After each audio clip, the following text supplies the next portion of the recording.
Good evening, my friends. Welcome to our Destiny world, Destiny 2, Forsaken world, that is. Daniel Miller here. How are you all doing? Did you have a good day?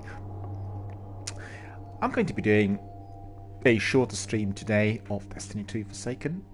We resumed with our broadcast yesterday, and we had some wonderful time with some of our friends doing adventures and story missions here in Destiny 2. We'll carry on tonight, perhaps not as lengthy. The session is going to be compared to yesterday, but I thought some degree of continuity was necessary. We are catching up with some of those adventures still left on the base game, and indeed my priority is all the other content. DLC, first of all, Warmind and the Curse of Osiris, and then Forsaken, then Gambit, then a bit of Crucible, and then obviously Seasons, what I've been looking forward to play for quite a few months. And as you know, I acquired the complete edition the other day, on Monday. I got it on a phenomenal price of £34.99, the best price on this complete edition ever offered.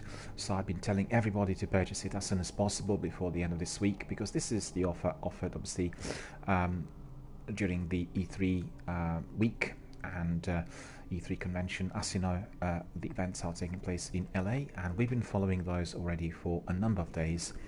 All the days were absolutely extraordinary, with so many different activities taking place and many news and inventions coming our way. So really absolutely extraordinary what is to follow. First of all, Xbox Project Scarlet, all of that backward compatibility, all of that personalized server issue, and everything else that was said, plus many games, and all the niceties coming from all of those wonderful video gaming developers: Ubisoft, Square Enix, Bethesda, and all the other ones as well. So a lot to look forward to. I talked about it at length earlier in my broadcast today. I'm not going to be reflecting on that right now, because obviously we don't have that much time and we want to be engaging with some serious gameplay. Hicken is Warlock. He's human male, played by DRBMiller, of course, myself, and the light level, or the power level as it is called in Destiny 2, is 276. My level is 24. We are progressing forward rapidly. You could see I have this wonderful outfit as well, which I really like. It looks a bit like a Bedouin, Lawrence of Arabia style outfit, and I'm really in favour of it in full. I even customized the weapon and everything else to be sort of looking quite nice. And really, in addition to what we said earlier today, I did watch again that Vidoc video documentary coming out of Bungie called Out of the Shadows, and it is about the next chapter of Destiny 2, which is going to be arriving to our consoles and other platforms in September of this year. And I have to say, the video documentary is very good. You really get a good flavour of what Destiny development team really wants to do. And what I particularly liked was one sentence that said, at the moment, as we divorce from Activision, there's only what we want to create and what our community wants us to do. So they said it's the community members that will be bringing forward all sorts of ideas on what they want indeed to be happening in Destiny, and the development team is going to be listening to that and creating the content. So that's the best possible. And one of the execs also said that he felt Bungie were back to the independent developer mindset after quite a few years, and they feel that they're no longer pressurized in the same way by any external forces, and therefore they will put all of their energy into this game and that constantly evolving world. Don't forget the Out of the Shadows documentary tells us about this new chapter, but we're not sure whether the chapter is going to be released as a standalone game or whether it is going to be yet another DLC, and we're almost certain that it is going to be fully incorporated into this wonderful everlasting, infinite, evolving world. And the visuals, the ideas and everything else said is definitely intriguing, because they said they will want the gamers to be using the weapons which actually really work in the game, rather than those that look funny and exciting. And they said they wanted to create some real challenges, because if people thought that the difficulties were present in everything that's been seen so far, well, they're in for a surprise. There will be some really dangerous beasts out there, and there will be some really tricky enemies to be tackled. So all of that is to be arriving indeed in September of 2019, so a few months away from us. But obviously my priority is getting my Warlock to the top level. I want to be finishing everything off which is in the Destiny 2 Complete Edition, and I did not have this access to the seasons or indeed the DLC before Monday, therefore I wasn't able to do it earlier than this. And also we wanted to build our Destiny community primarily through Destiny 1 World, which indeed is coming to its completion with 3 characters on 4400, and it is obviously a logical progression to the world that we are going to be still seeing in its evolution here in Destiny 2. And I want to also be able to catch up with the seasons, and I want to bring some of our friends from Destiny 1 universe in here as well. Yesterday we had a very busy session, which was a revelation considering that I've not done any Destiny 2 streams for quite a while. In fact, we had about 2 or 3 in the course of this year. Otherwise, all of those were completed last year as we were doing Destiny 1 and Destiny 2 together. And therefore I will have to be revisiting certain areas to do a bit of a refresher. But I have to say, after doing a few adventures and story missions yesterday together with our friend Marquis from the US, I was indeed excited to discover that the adventures looked and felt considerably different to what I experienced before on the base game. When I played the base game, it was done on a physical product. I was given it as part of the promotion which I'm running on PlayStation 4, and I was playing the original Year 1 Destiny 2 edition. So when I accessed the adventures yesterday, they seemed to be significantly different. There were lots of enemies in there, there were many chests, and the activities seemed to have been very much sort of packed with all kinds of things to do. Lots of fierce battles, lots of annoying enemies, and it was brought to a certain level and standards which indeed we were expecting right from the beginning. So I think the updates and all the changes did a great deal of good to the base game, and I'm very, very pleased to be able to do it today, and I guess repeat some of the sections as well. I think we are really talking about Destiny 2 progressing down the desired route, and some of our Destiny veterans did tell me a while back that the view was the Destiny 2 at the moment, particularly after the seasons and all the other updates, is actually where they thought Destiny 1 should have been right at the beginning. But let's not forget, Destiny 1, the complete edition, is the final version of all the activities. It's nowhere near the activities that were presented originally in 2013, and I believe the game was indeed looking and feeling very, very different compared to what we eventually got after that, the Taken King expansion that actually changed the game from scratch. Imperial's here. Hello Imperial, how are you doing? Good to see you. Thank you for coming. We are going to have a short Destiny 2 stream tonight as well. I was indeed intending to launch the stream early on tonight around 7 o'clock, but E3, all the activities, all the news, etc., delayed me quite considerably. But we want to have some degree of continuity with Destiny 2 at the moment before I really come back to a strict schedule on what we are to be doing with the sequel. And I've been asking my community members to contribute, basically to tell us whether they want Destiny 2 to become the main game, i.e., fully present during our morning stream, or our day stream, I should say, or whether we want it to be run in the evenings, or whether we want to have those two combined. So, Imperial says, I'm doing good, thank you. I'm just playing Anthem right now. It's wonderful you mentioned Anthem. Can you tell me a bit about it? Because what is your experience of the game so far? Are you playing it on PlayStation 4? Are you enjoying it? What are the differences which you consider to be significant in Anthem since you started playing it first? Is there anything made to work better compared to the end of February? And when you access the game today, are you getting these infinite loading screens? Is there a problem with loot? Are there any technical issues at all? I'll be very, very interested to hear on all of those from you, because at the end of the day, I have been intending to stream Anthem right from the day one, but all of those technical issues have plagued me, and therefore I was not able to do it. So if you can just write a bit about this. I just have to take a short break. I'll be back in a couple of minutes.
We've had some technical difficulties in here with our sound. I'm not sure what's going on. I had some problems with Bungie's server yesterday and today. We were booted out a few times, so probably the same difficulties persisting. We had a few of our community members coming in. Imperial said he played Anthem. He was enjoying it.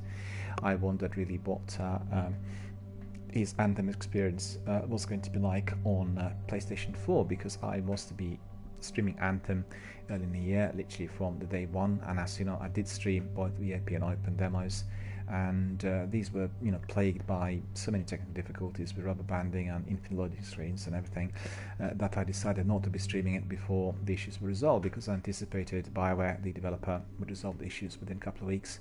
But I've heard from many of my colleagues that these issues are persisting, and you know, that they delayed all of that DLC and extra content, as well as the Cataclysm event and various other additional kind of story missions and activities that were to be launched during the first month indefinitely, because they're still resolving these difficulties. So for anyone who's doing Anthem, who's also Destiny veteran, then please you know, let me know what your experience is. Are you experiencing the same sorts of difficulties still today, several months later? And if so, tell me what these difficulties are, because I know Imperial is doing it at the moment, so you know, you are going to be able to step in and indeed illuminate us a bit on whatever the experience is.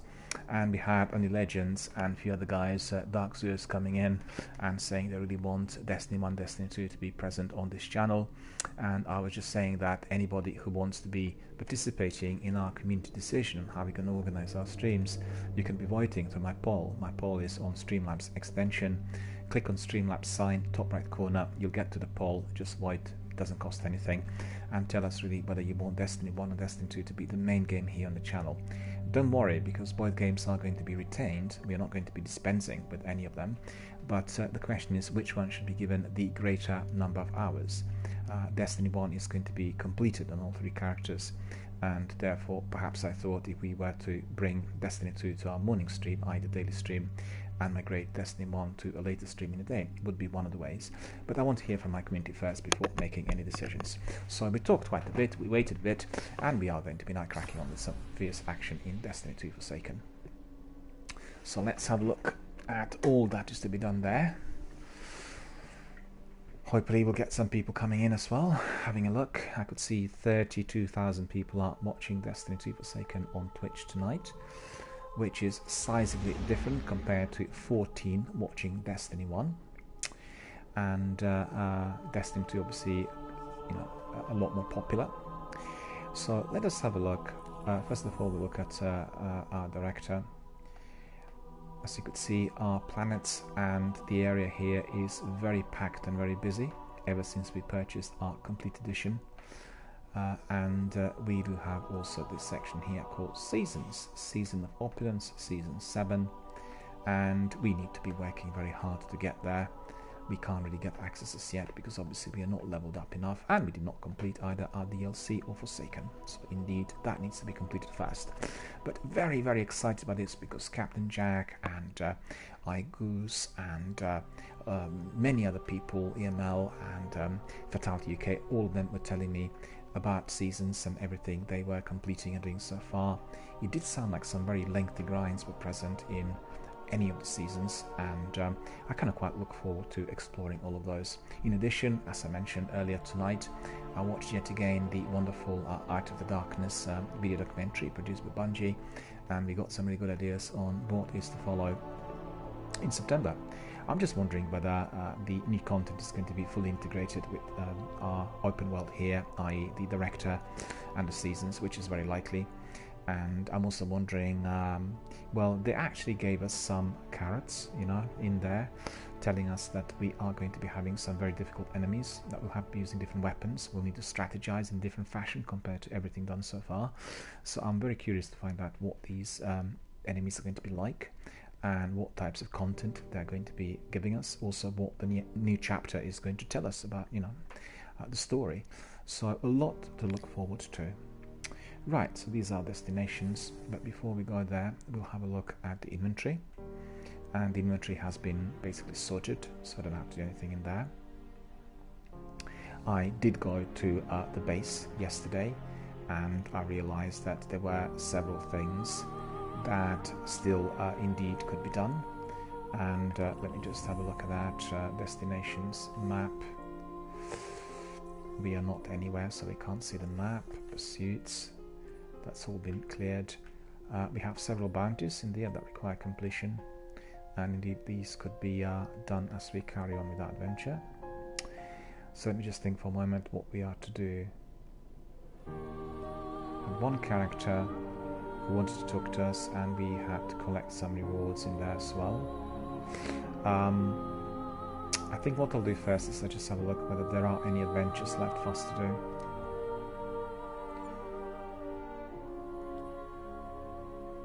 It looks like there are some adventures here on Io. Yesterday I went to another planet, I think it was here on Titan, that we were completing some of those.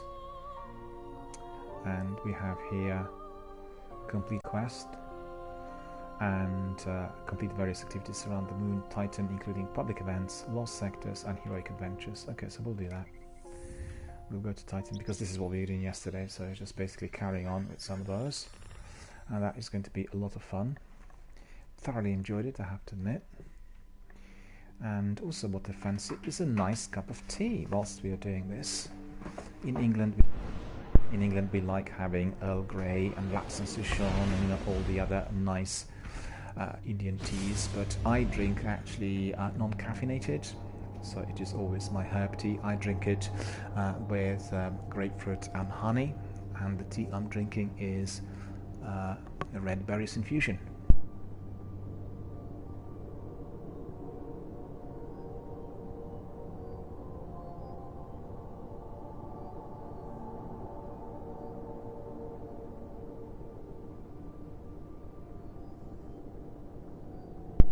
So we are proceeding to our destination, really excited about all of these adventures and activities.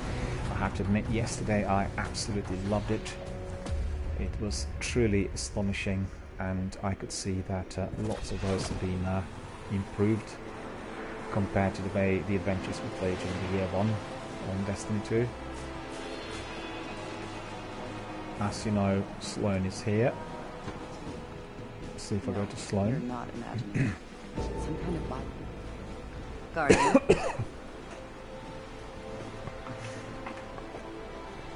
See whether there's any reputation to be increased. In fact, we may have some things to pick up from her as well. Let's see. Daily bounties. Okay, let's take those. Why not? We'll take 1. Don't break that. 2, 3. So the bounties are on super multi kills, we have melee kills, and we have precision kills. All of those are here for us to complete. Time we set up the secret base on a dry planet. So I'm curious to see whether there's an event in there which can be completed. Let's see.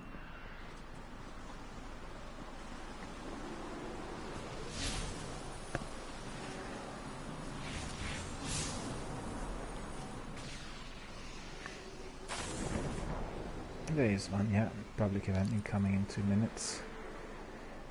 We need to find it. Remember, anytime you access your map, track your destination. Therefore, you'll be getting a pointer, and it's a lot easier to follow, and it works better than in Destiny 1. You know, for a moment I thought my mic was switched off. Really lots of technical problems today and during the last couple of days, and there's very little I can do about it.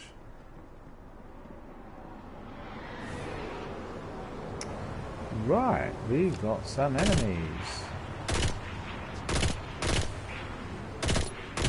And also what I quite enjoy here is trying out all those different weapons, because, you know, initially people complained that there weren't many things to pick up, and they massively improved it. So when you're playing this in complete edition, you're getting loads and loads of weapons, and you can do all sorts.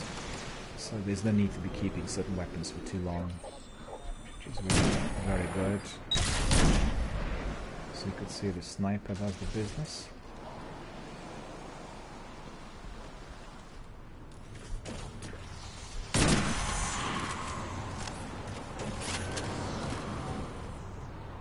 Oh, another friend. Hello, friend. How are you doing in here? It's really great to see so many people doing Destiny 2, you know, and also in that video documentary they talked a lot about all sorts of means to which Destiny 2 gamers can be connected. I think it's really cool. Right, so where's my event? In here.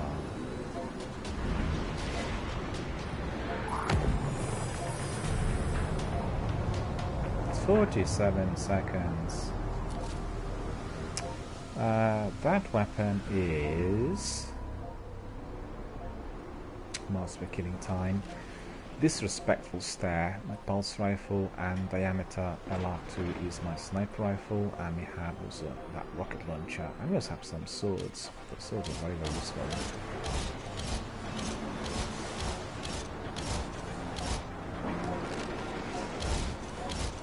Mini Zulu likes standing on those flags, and that's looking cool. Unfortunately, yeah, we'll take a screenshot of this as well. We have several people in there, which will make it nice and exciting and interesting. There we are. Let's see what the task is. What is the task?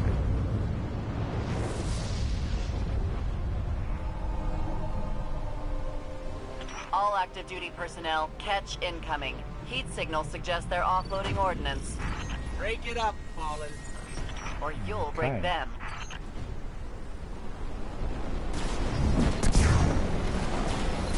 Good. All the enemies were eliminated immediately. Let's just destroy the Arsenal Walker. Alright.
That's the last Grenade sword should cannon. have gone there. Those raiding parties won't get their claws on these.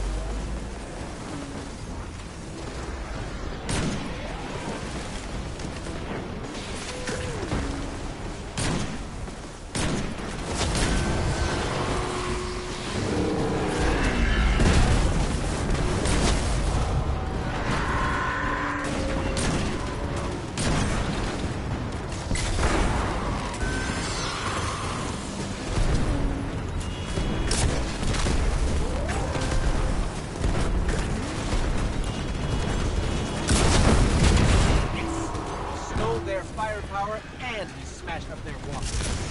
We felt those explosions from here, but we're still standing, and the fallen are not. High commendations. So we destroyed this walker. That's pretty good. We'll actually take a screenshot of this as well. It's gone before I managed to do it. And what's here? Some loot. Of course, we want some loot. So this is looking good. What's the next step? Do we have anything else? I have to admit, I really like the movement in Destiny 2 as well. It's been massively enhanced since the year one, and the characters are really, you know, moving around lightly, and it just seems to be a bit more placid compared to Destiny 1. Pick up some ammunition.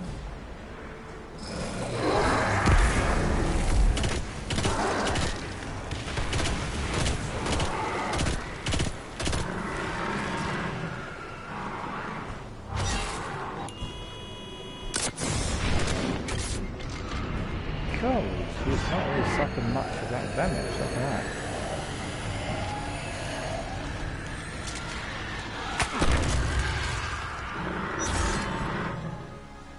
Get out of there!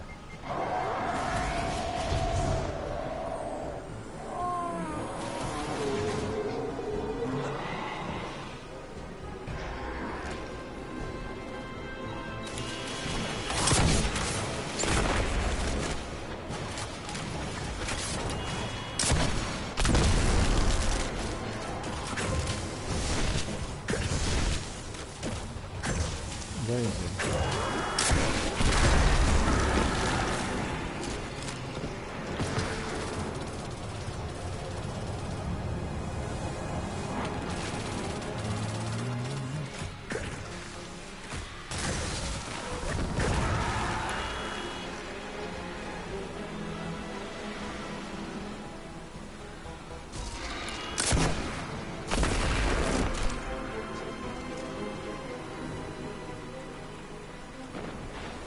Loot.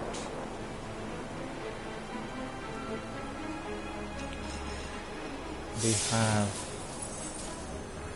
many of those caches and chests here in Destiny 2, many more after all the updates compared to the original. So that's my delight, because when I played it originally we didn't have that many chests, and there's a lot more activity as well, which is pretty good. So what do we have there on track pursuits? Where was it? 75. Okay. Enemy of memory, enemy quest, data requisition. So that would be that. Supercharged. Okay. I like also the way I fly with the walk in here. I like it much better compared to Destiny 1. Why is he not dead? He should have been.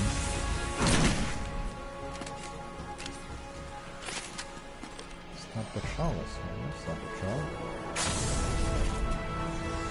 If we're ever going to reach peak efficiency out here, we'll need every advantage. Supplies, supplies, supplies. You know how it goes. Scavenge components, items collected. Yeah.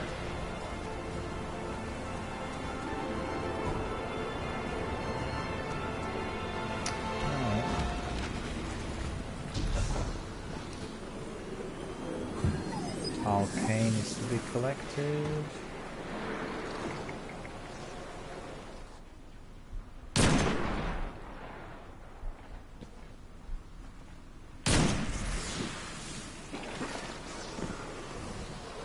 This sniper's pretty good, it's got to be said. No sub for Black Spindle though. Space effects.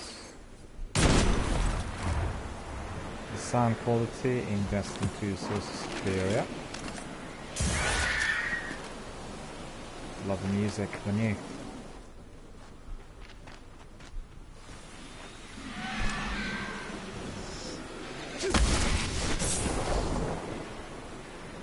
Hey, those trolls, they're so terrible, so repulsive.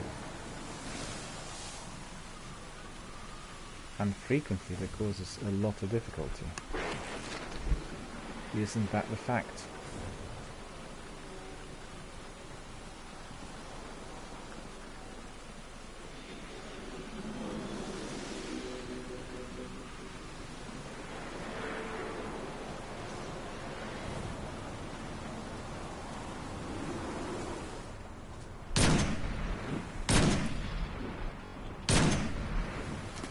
sniper does it so beautifully. It's got to be said. Glimmer, I'm rich. Can't even pick up any more glimmer. I'm topping it. Wait, 100,000 I think.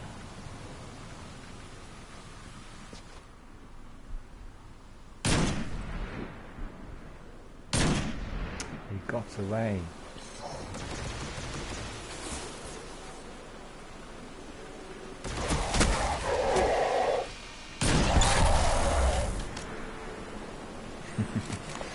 He has been air conditioned, my friends, and we've got one item in there. Look at this.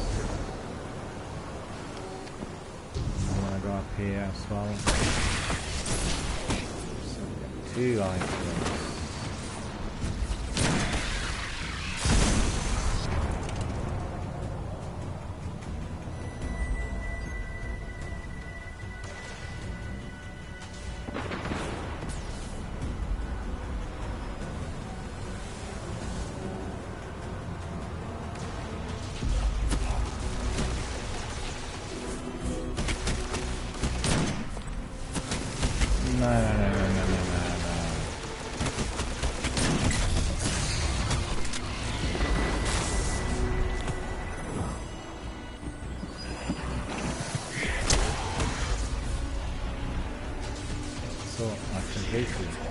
Completed?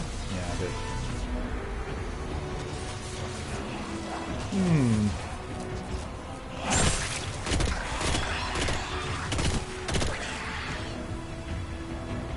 Shooting from the hips actually better than in Destiny 1 as well, I just noticed.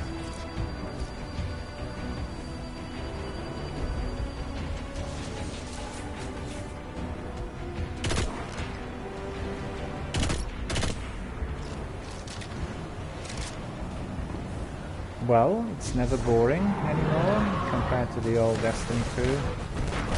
Lots to do, loads of enemies, plenty of activities. And he destroyed me. Iraq's familiar, High Boomer.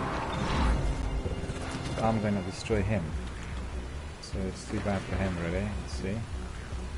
4 rockets, where is he?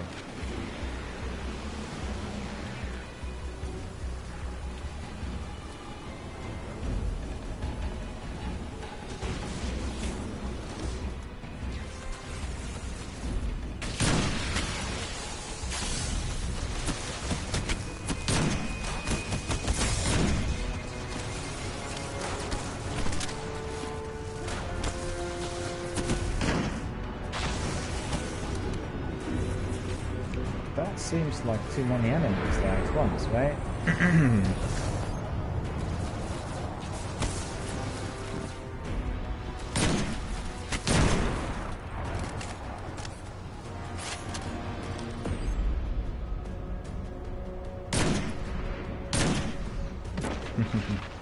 'That was good. Wonder what my first bullet would have hit.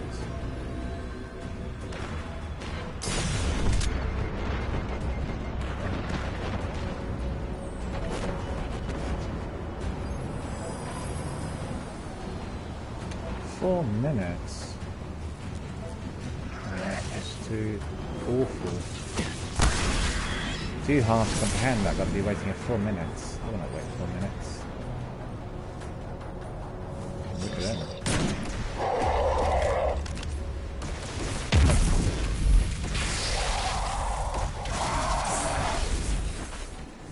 Evaporated.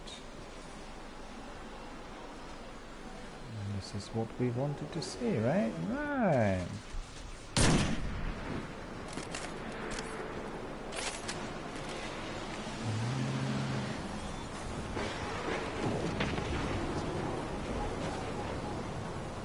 Things are quiet enough that I feel comfortable deploying you on a survey, Guardian. Didn't really realise that there were that many patrols happening here as well. I thought adventures were a substitute for patrols. I think Tonzak told me that as he revisited Destiny 2 yesterday, he also felt there were lots of changes, and I completely agree. I mean, I recognise obviously all these locations, but the activity is a lot more hectic than what we had before. And that is truly awesome. So is what we want to have, isn't it? My god, the sniper is very good. I like the sounds of it. And also, it has 11 bullets. 11 rounds make a big difference compared to 3.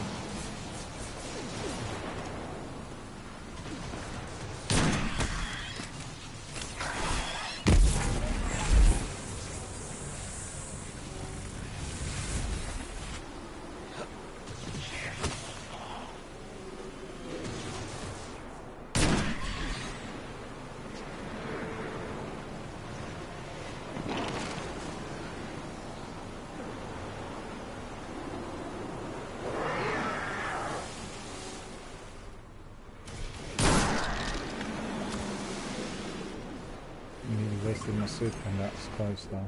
Oh, I missed it.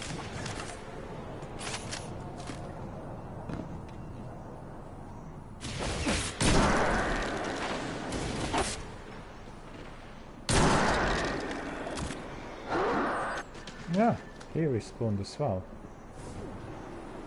Chest! Woo! Awesome. Ah! Gauntlets, high mana complex. That looks better than the one I've got at the moment. Am I right? Of course I am. 285, off we go. 280. And just remember, in Destiny 2, we get lots of loot, so we can be easily discarding anything which is unnecessary. And in our vault, we can be keeping just the very, very best weapons. In fact, Anok told me yesterday I should not be infusing as much as I would have done in Destiny 1, because some of the enhancement cores are very hard to get, and that itself, you know, causes many problems. So he said just keep everything. Is it sniper? It's hand cannon. Put 280 on just to increase the power level. Still get a sniper back, I think. Don't really have to bother. I can be using all the weapons and, you know, experimenting with them.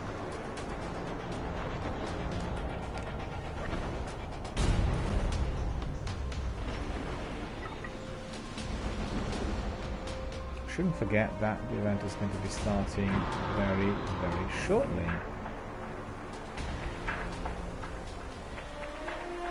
23 seconds.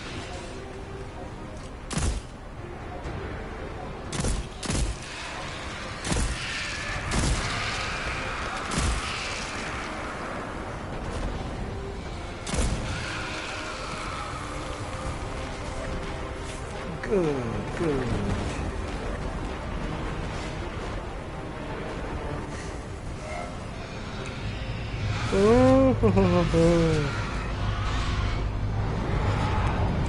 Tiredness.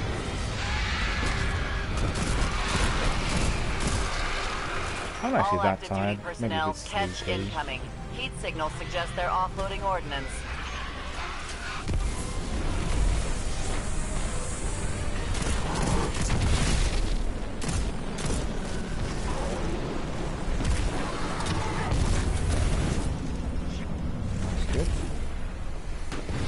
Break it up, Fallen.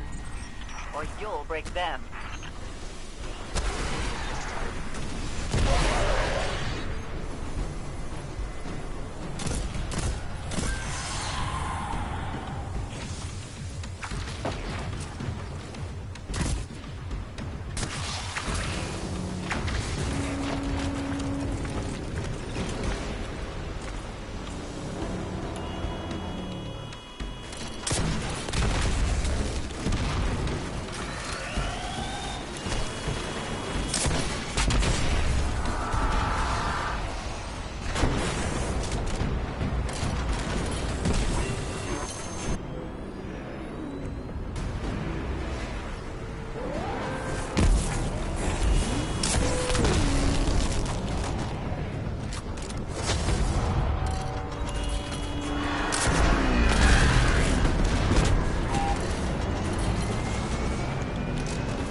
I don't believe it. Why does it fall?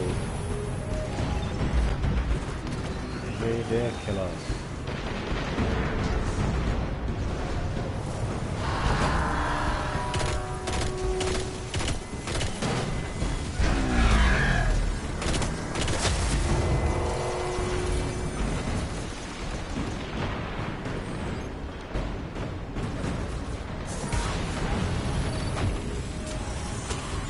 That's the last scorch cannon.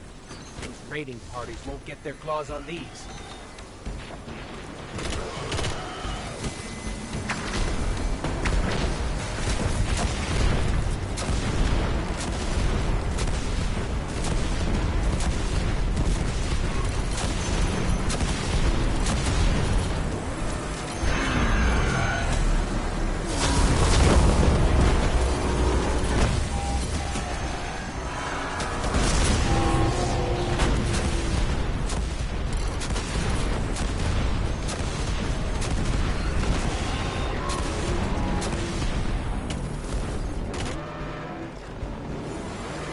Believe it. Why is he? I don't get it.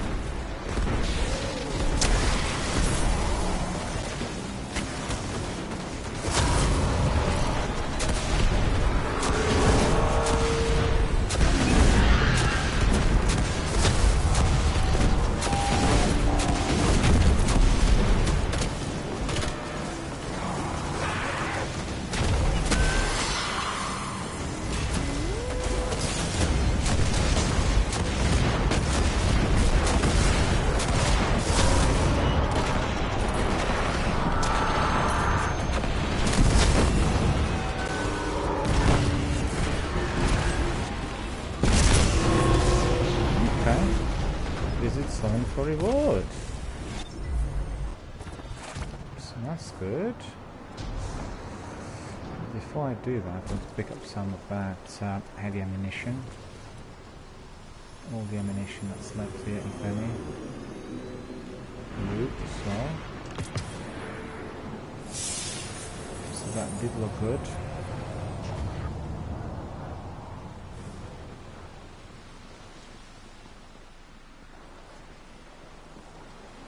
No heavy ammunition. Well, that's not very good, is it?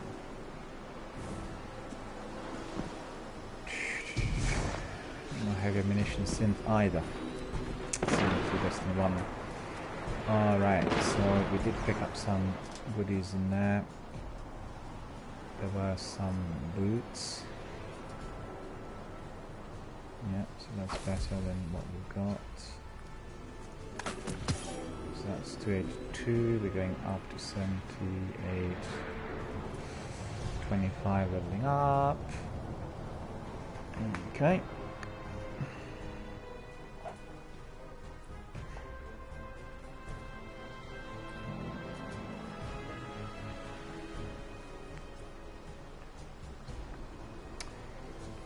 Triumphs.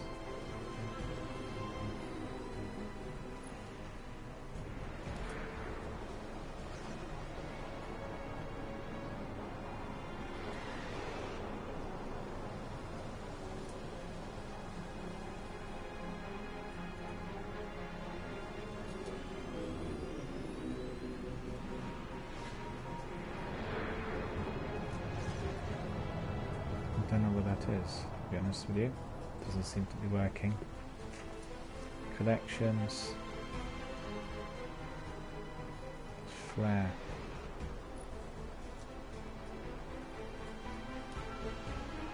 Open world shaders.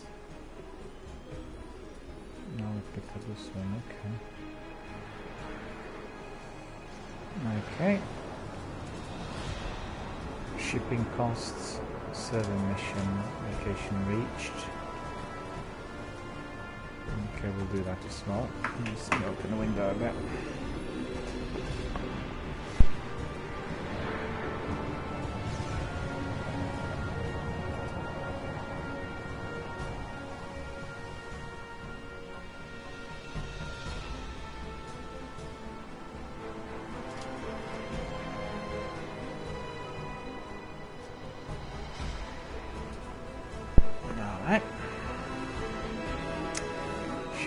quests are next.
So basically I'm doing a patrol called Survey Mission, Shipping Costs.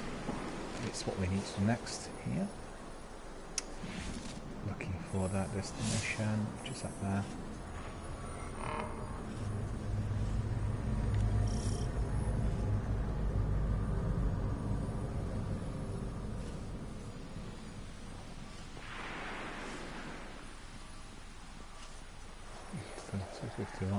Okay.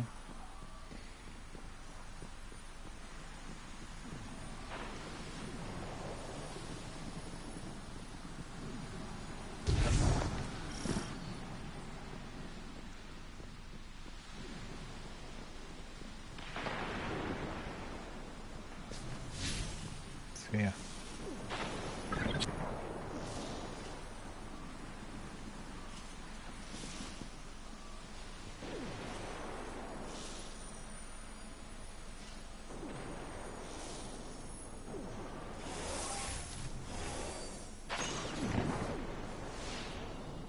This receiver is pointed at the fallen homeworld, light years away. But it hasn't picked up any messages. Just silence. Collect loot as well.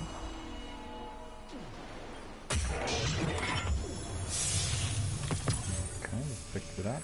New helmet as well. Sounds good.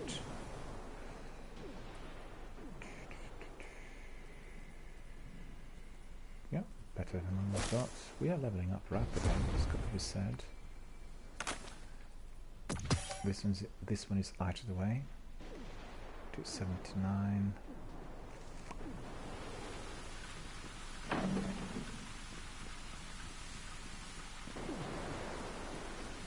Let's find that event. This event taking place up there.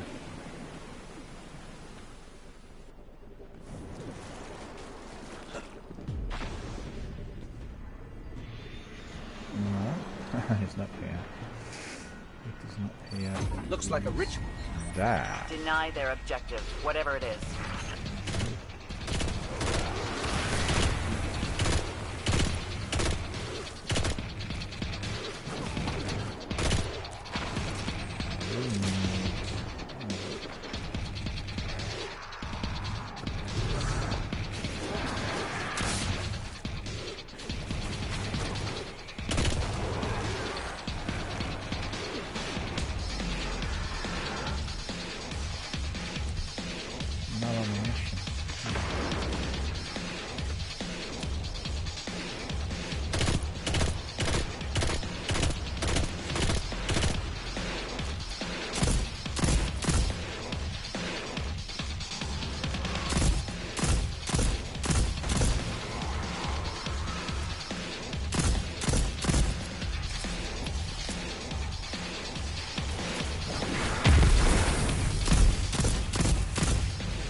Still immune.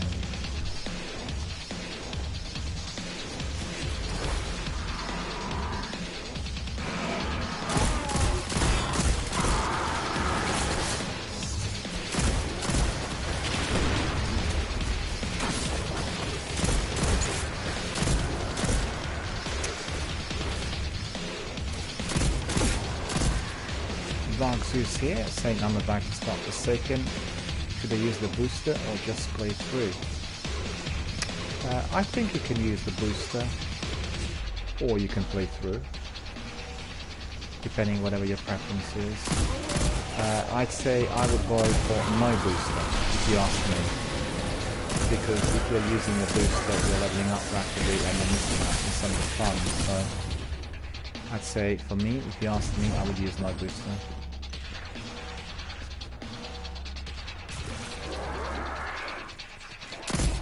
Because, you know, when you level up rapidly, then you'll miss out on some of the juice.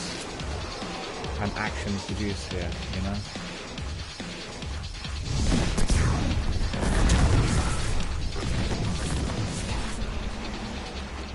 Can't work out, why is it going in?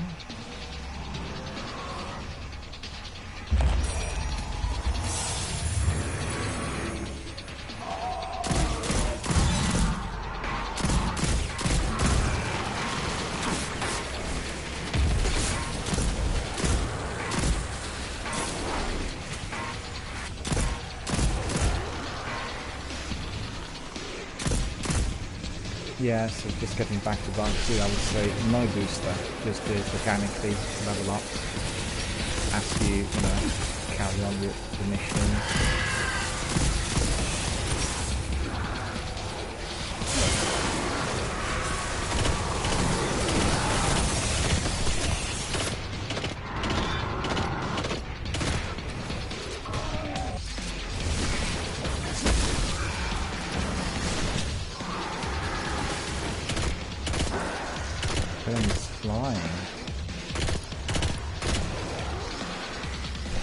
Who says it skips a lot of the story. Yeah, I'd say in September it's the best to get to know the story in full, you know. So if you're skipping the story, you'll miss out on some important bits, and also you'll miss out on some loot. And it's the best to play the story. I guess it's down to preference as well. I mean, some people prefer action to story missions, but for me, I like story.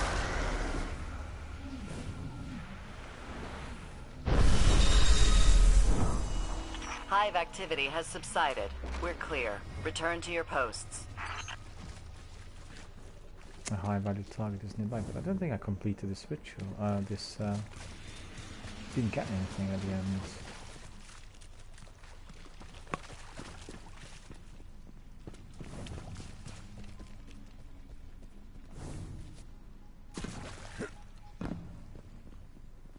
Yeah, so just getting back to Dark Zoo. I would say definitely do everything rather than, you know, use the booster. In fact, if you want my opinion, let's say you build your Warlock and you do everything organically, then you build your Hunter, you build everything organically. You come to your Titan, you can use your Sparks of Light, you know, and then you boost it and you have a different kind of gameplay. But it's the best to be kind of getting to know everything as you go along on at least one or two characters. Makes it more interesting. That is what I've done with my characters in Destiny 1. I've done Warlock and Hunter, you know, the full Monty, doing it bit by bit, doing a lengthy grind, and then with my Titan I used my Spark of Light and I increased levels from 1 to 40 at the beginning. But that didn't mean that I would be skipping missions. I also carried on building my missions as well. It's just that I was much more powerful in Destiny 1, you know. When you level up to 40, then you can use a lot of weapons which are in the vault. And whatever is in the vault in the weapons of the other characters can be easily used. And I have to say that my Titan walkthrough, or my gameplay, was considerably different compared to the rest. Because, you know, I was starting at missions with a lot of power, and therefore the enemies were, I won't say easy to kill, you know, easier than the other two characters. So my experience of the game was completely different. It was almost like playing a different game. So I really highly recommend it. I highly recommend it to be done in that fashion, you know? 2 characters, 1-to-1, and then you do your 3rd character with a booster. And you'd find it very interesting. I can guarantee it because I've done it. and I would simply regret if I was to use the boost on my first character. I just miss out on everything, and also I would miss out on the learning process. And don't forget, Destiny is all about our community and learning from your buddies. So you want to be asking other people, you know, and you want to be connected with your party members and the community and your friends, and you want to be learning through them, because that's the best way to learn. Give an example. In Destiny 1, I completed all 3 characters in 7 months. 4,400, all of them. I still have 2 points left on my, 1 point left on my hunter, which is wandering at the moment, but that is the result of my kind of community input. So it's a rapid progression, rapid learning, and, you know, everything else really.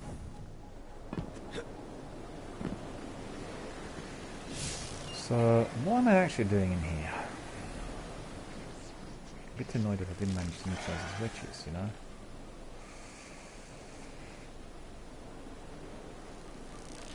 Enemy of my enemy.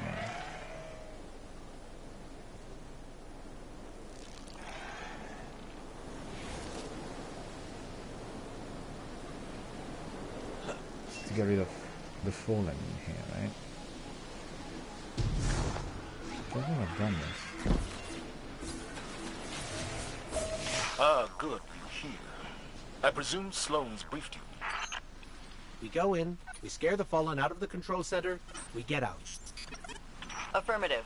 Reports say we're dealing with one captain and his crew. This should be routine for someone like you.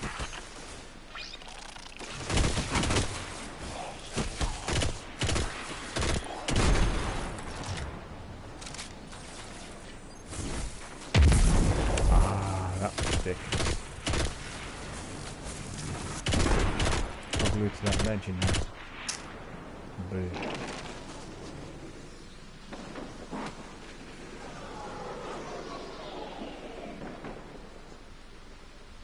Look like enemies behind me, I don't see anyone.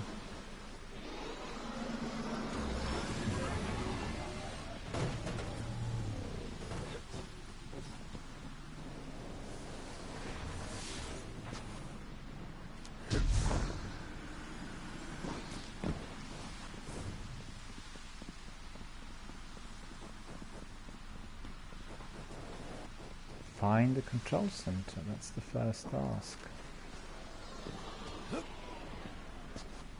Computers are dead. But we are not. Varix. You remember Varix? Prison of Elders. One of my favorite characters in Destiny 1, I have to say. He is really funny.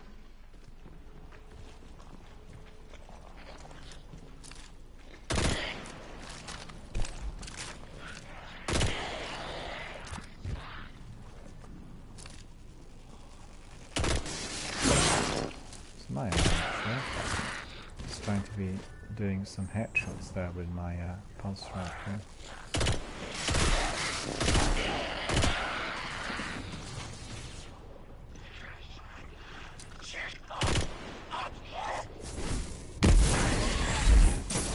Vaporized is the word, isn't it?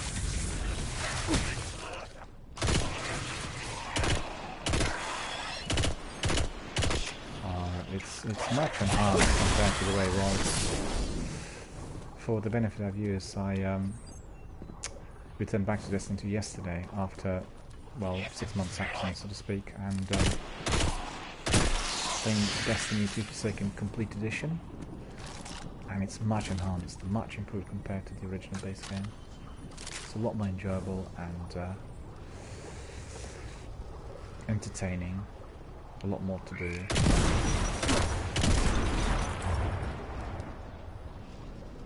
That barrier's energy spectrum matches this servitor's. Oh, look at that. It could be a coincidence.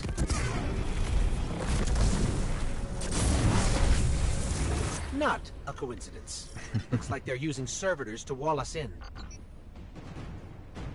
Well, that looks likely, but guess what? I've been successful so far in destroying the servitors.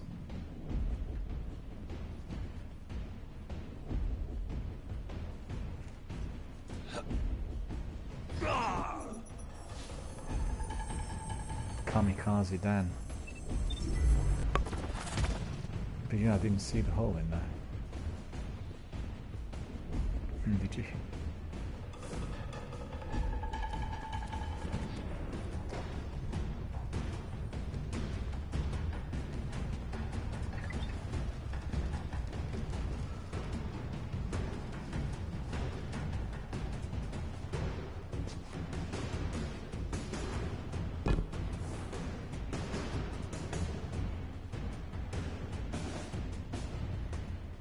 And there it was.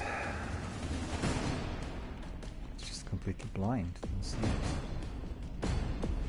Certainly well, because obviously I should be walking on the steps, right?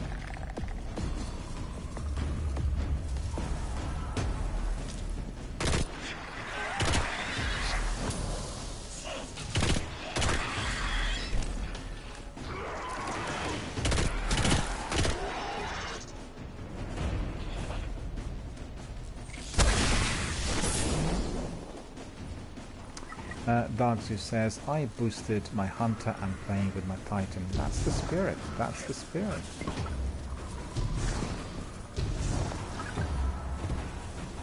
Because obviously we have then the opportunity to do it both ways, you know, and you have the best of the two worlds, the best possible experience. I'm a kind of completionist, so I like really doing everything on all characters, and in Destiny 1, if you come back to our daily streams, you will see that I'm collecting different weapons and different characters. Although I could be importing everything from the vault, but that's not the idea. You know, it makes it more interesting. Like for instance now, I'm trying out all these different weapons which I picked up. I can obviously resort to my favourites, but considering that in Destiny 2 the loot is massive and we are collecting many different things, it's the best to try, you know? And then you settle maybe for half dozen of your favourites, and you can use them then later in the game when it gets really difficult. Locked? What's locked in here? I don't get it.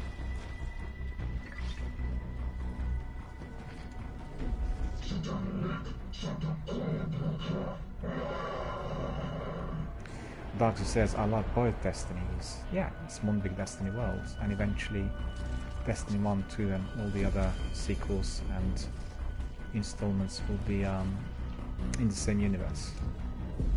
That's the idea that Bungie have, ever-evolving world, you know? Can I get through? Oh, I need to do something here, right? Enter control center. No, so there needs to be a control and command in here. Can we enter in here? It's locked.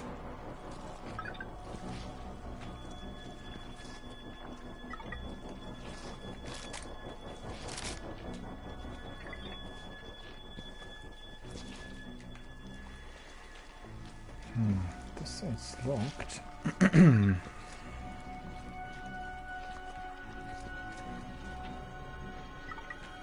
Oh, here.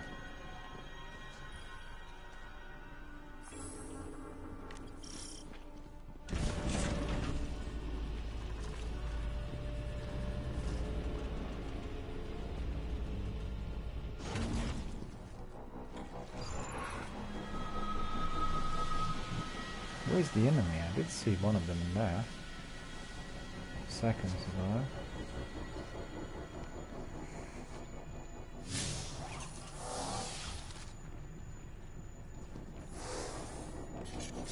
Looks like they wanted data, not systems control.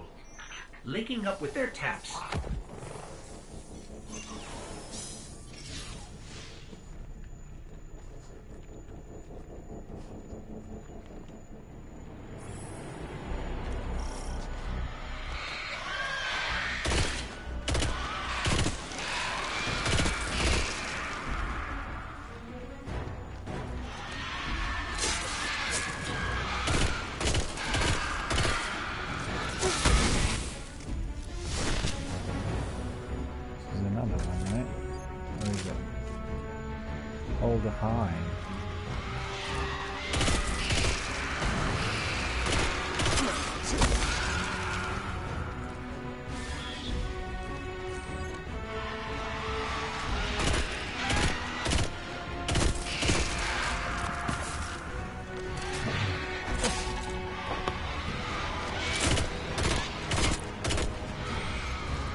What I've done wrong is I was really engaging that exploding thrall, and that wasn't going to work.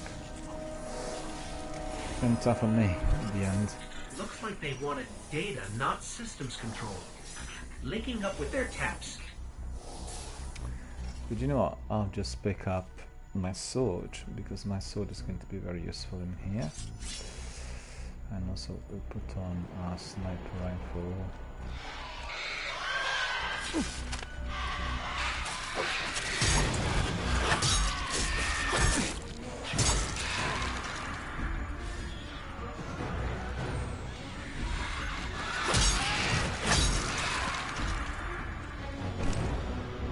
Wherever we have tools coming in.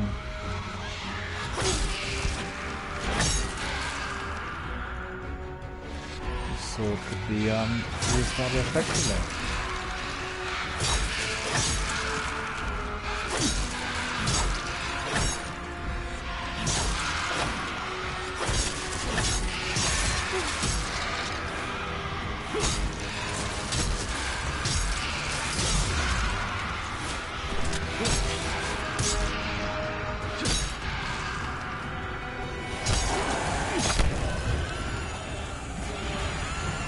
Exactly the same problem and exactly the same silliness of mine, doing the same stupid thing. Okay, so this time we'll remember and we'll run away and then use our automatic Looks like weapon. they wanted data, not systems control. Linking up with their taps. This is nil. No.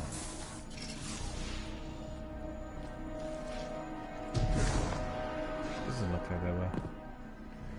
There's no ammunition dropped in there.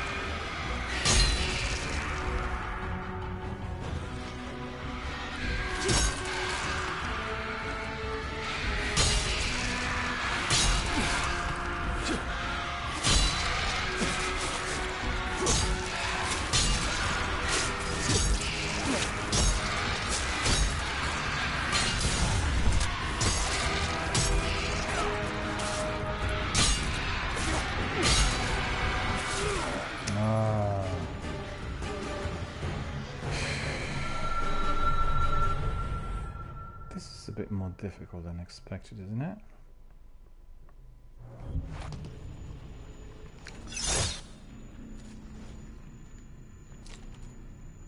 Sniper. Now we'll need a sidearm or a proper hand cannon.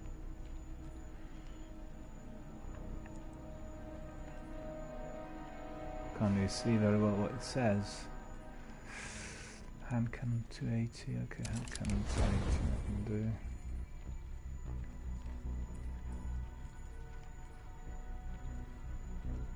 Submachine gun as well.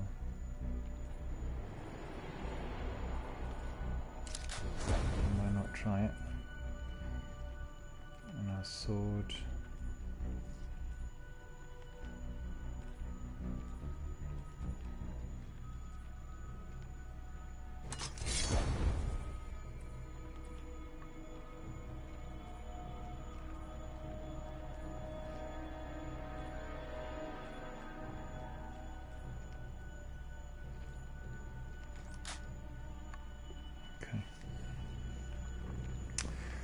Change gear a bit. Hack here first.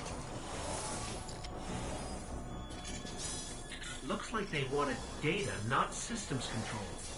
Linking up with their taps. The enemies come in large numbers.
Fallen got, we've got. Let's move.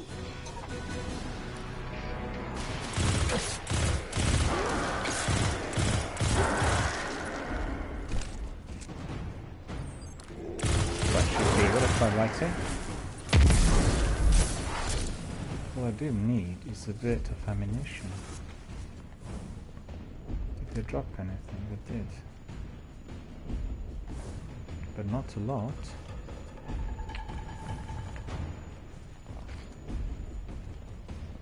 Now we got some ammunition, so that's pretty good.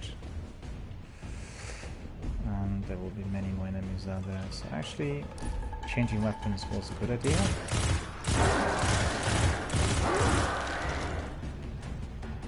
The sound quality is astonishing. Honestly, it's just absolutely superb.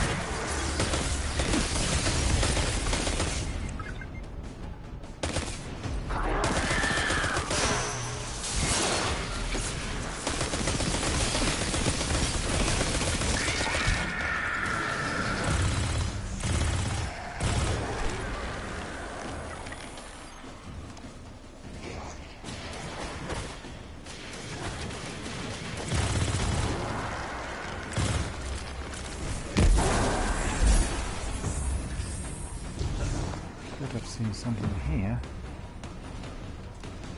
And also I think they worked on the graphics. They're not really as bright and as blue as they were during the first year, so they've been really much improved, really polished up.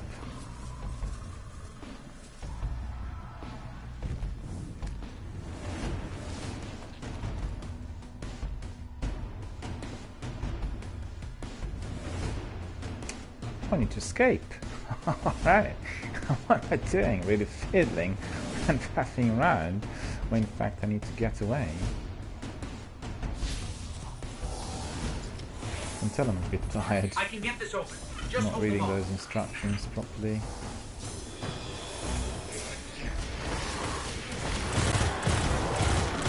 Oh, this automatic rifle is good.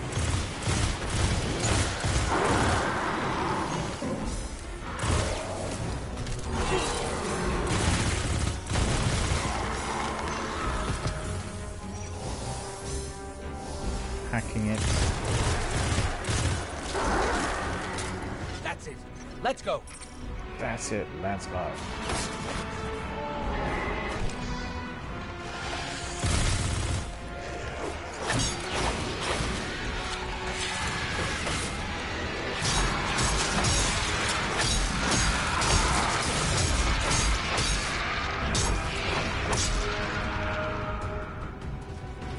I nearly lost my life again.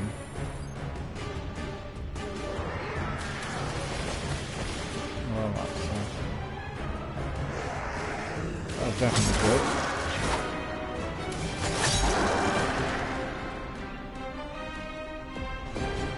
And where do I need to go?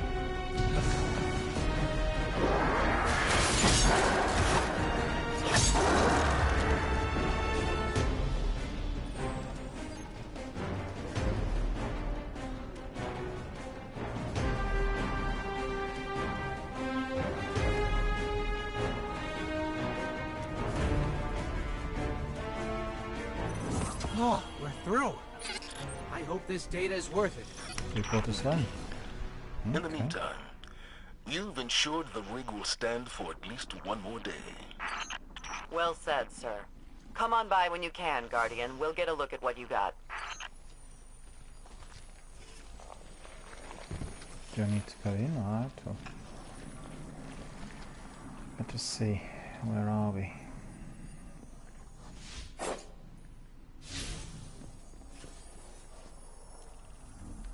Sloan, where are we?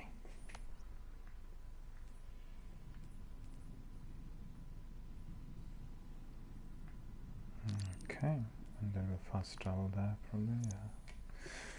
That works well. That's better than in Destiny 1. Makes it nice and snappy. We don't have to walk through all the corridors. But we can if we want to. I think fast travel just makes it more punchy and more quest-based. I need to take a very short break. Any enemies in there? None. Okay. I'm going to take a very short break and I'll be back in literally less than a minute.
There we are, my friends. I'm back indeed. I'm back indeed.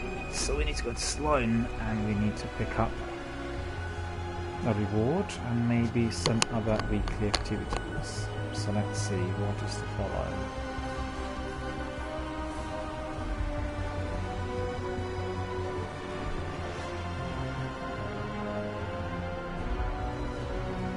There we are. What do you know Sloan's about? here. Always time for you.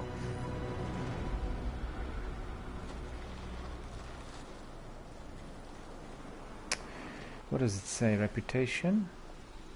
Stone thanks you for eliminating the hostiles on Titan. Something? Welcome back. I had Holiday look at the data you pulled. She says somewhere on this In the tub flesh? is a methane reactor, untouched since the Golden Age. The wave generators you restored cover our critical functions, but the more systems we bring online, the more power we need. If you can find that reactor, we'll finally be in the green. And maybe, just maybe, we can get a little rest. So that is going to be another task, but before we do that, we are going to have a look at all the loot. So let's see, what's the best loot we have here? Hand cannon 33 is the best one, I think. Okay, that's going to get rid of. 260, 259, 277, 283. Submachine gun 33, but I think this one is even 295 shotgun. We can try it, why not? Sniper rifle, hand cannon, submachine gun. So we're a bit full in there. We need to get rid of some of the stuff. Maybe we'll get rid of that hand cannon. And maybe we'll get rid of that submachine gun as well, maybe. Some snipers in there. I quite like this 279 diameter. So I'll keep it for the time being, and then in here plenty of space. Alright, so we did get a chest piece. The chest piece looks like 295, so it's better than we've got. This one, blue one, is going to be got rid of, and then in here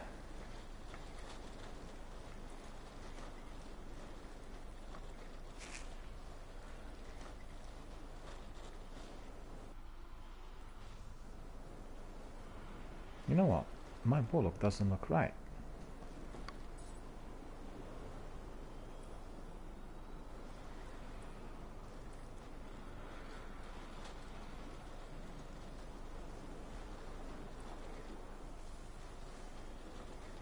Saras.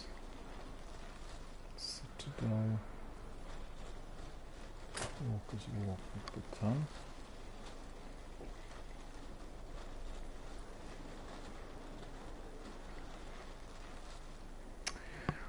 No, I know what it is. Of course I do. We changed chest piece. The chest piece we want to have here.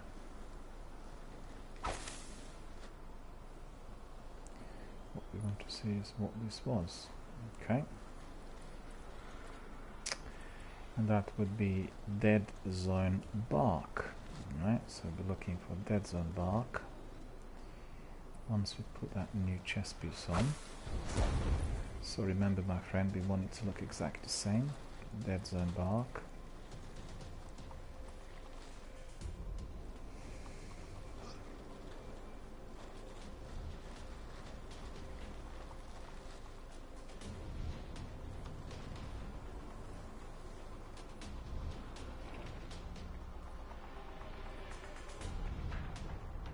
Why is that can't have not Dead Zone Bark?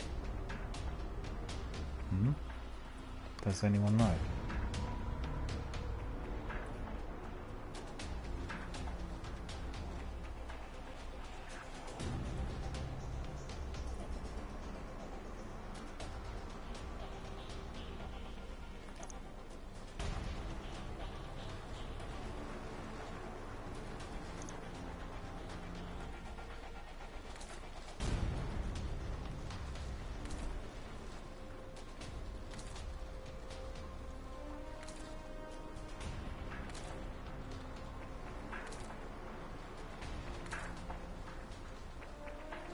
I don't really like these ones, I have to admit.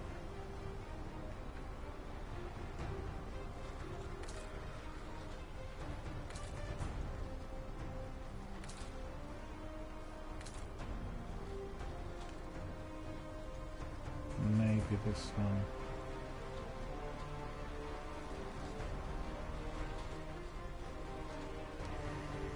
Let me try something else. If I was to be doing this and I put this one on, that would be 295. 295 to be infused. Yeah, I don't have enhancement cores.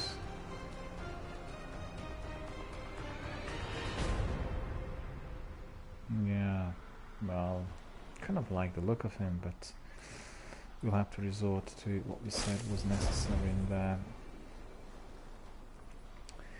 And we'll just change that appearance. I don't like this appearance at all.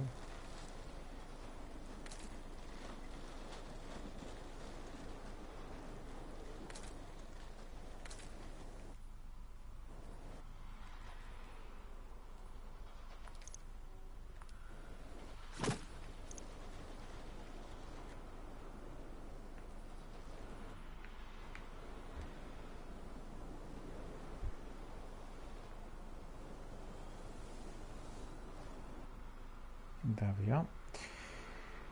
So that's as bright as it can be. But this helmet really needs to look a bit different, don't you think? Yeah, I think so.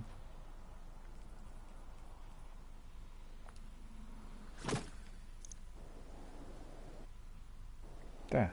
So that's more in sync to what we were expecting. But I must say I much prefer the other one. Why is it I can't get that one? I don't get it. Because in here I got the shaders, and the shaders are... Oh, I see. Okay. Try that one again.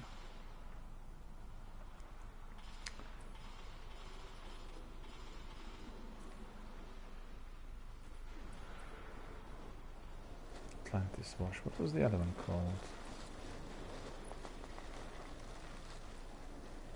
Dead Zone Bark.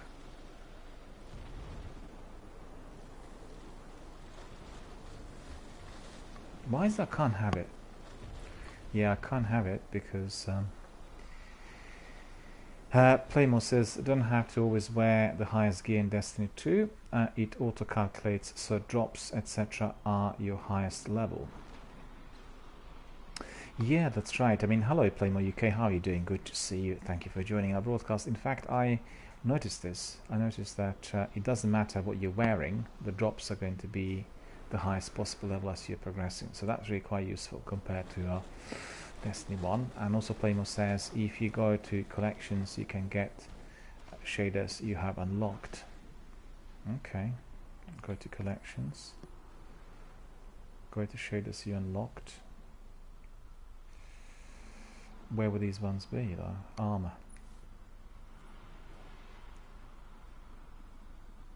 Let's see what I've got there. Open world, this one, okay.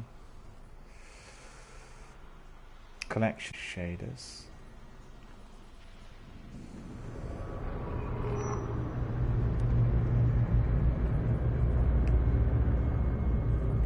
And then I just forgot now what it was called.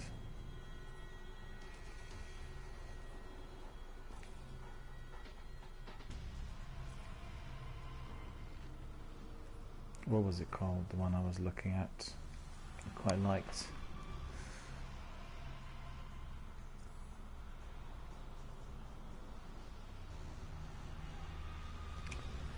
Yeah, I need to go back to my character then to find out.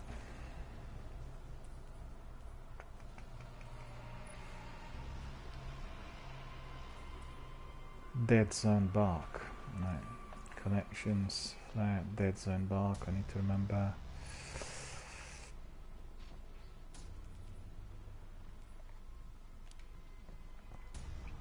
Try under open world section under shaders.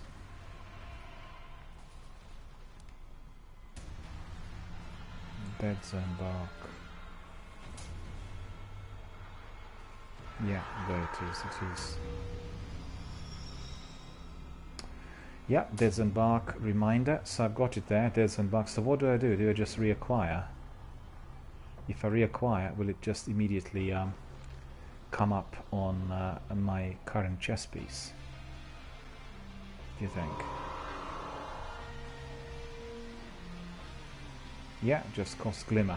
Yeah, I have actually, I'm maxed out on Glimmer. I couldn't collect anymore. You can see I got 100,000 Glimmer, so why not get that one? And then, let me just see.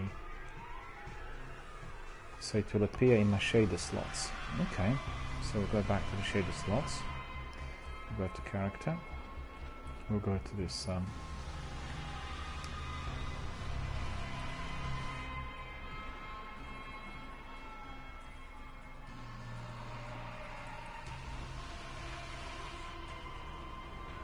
need to reapply it.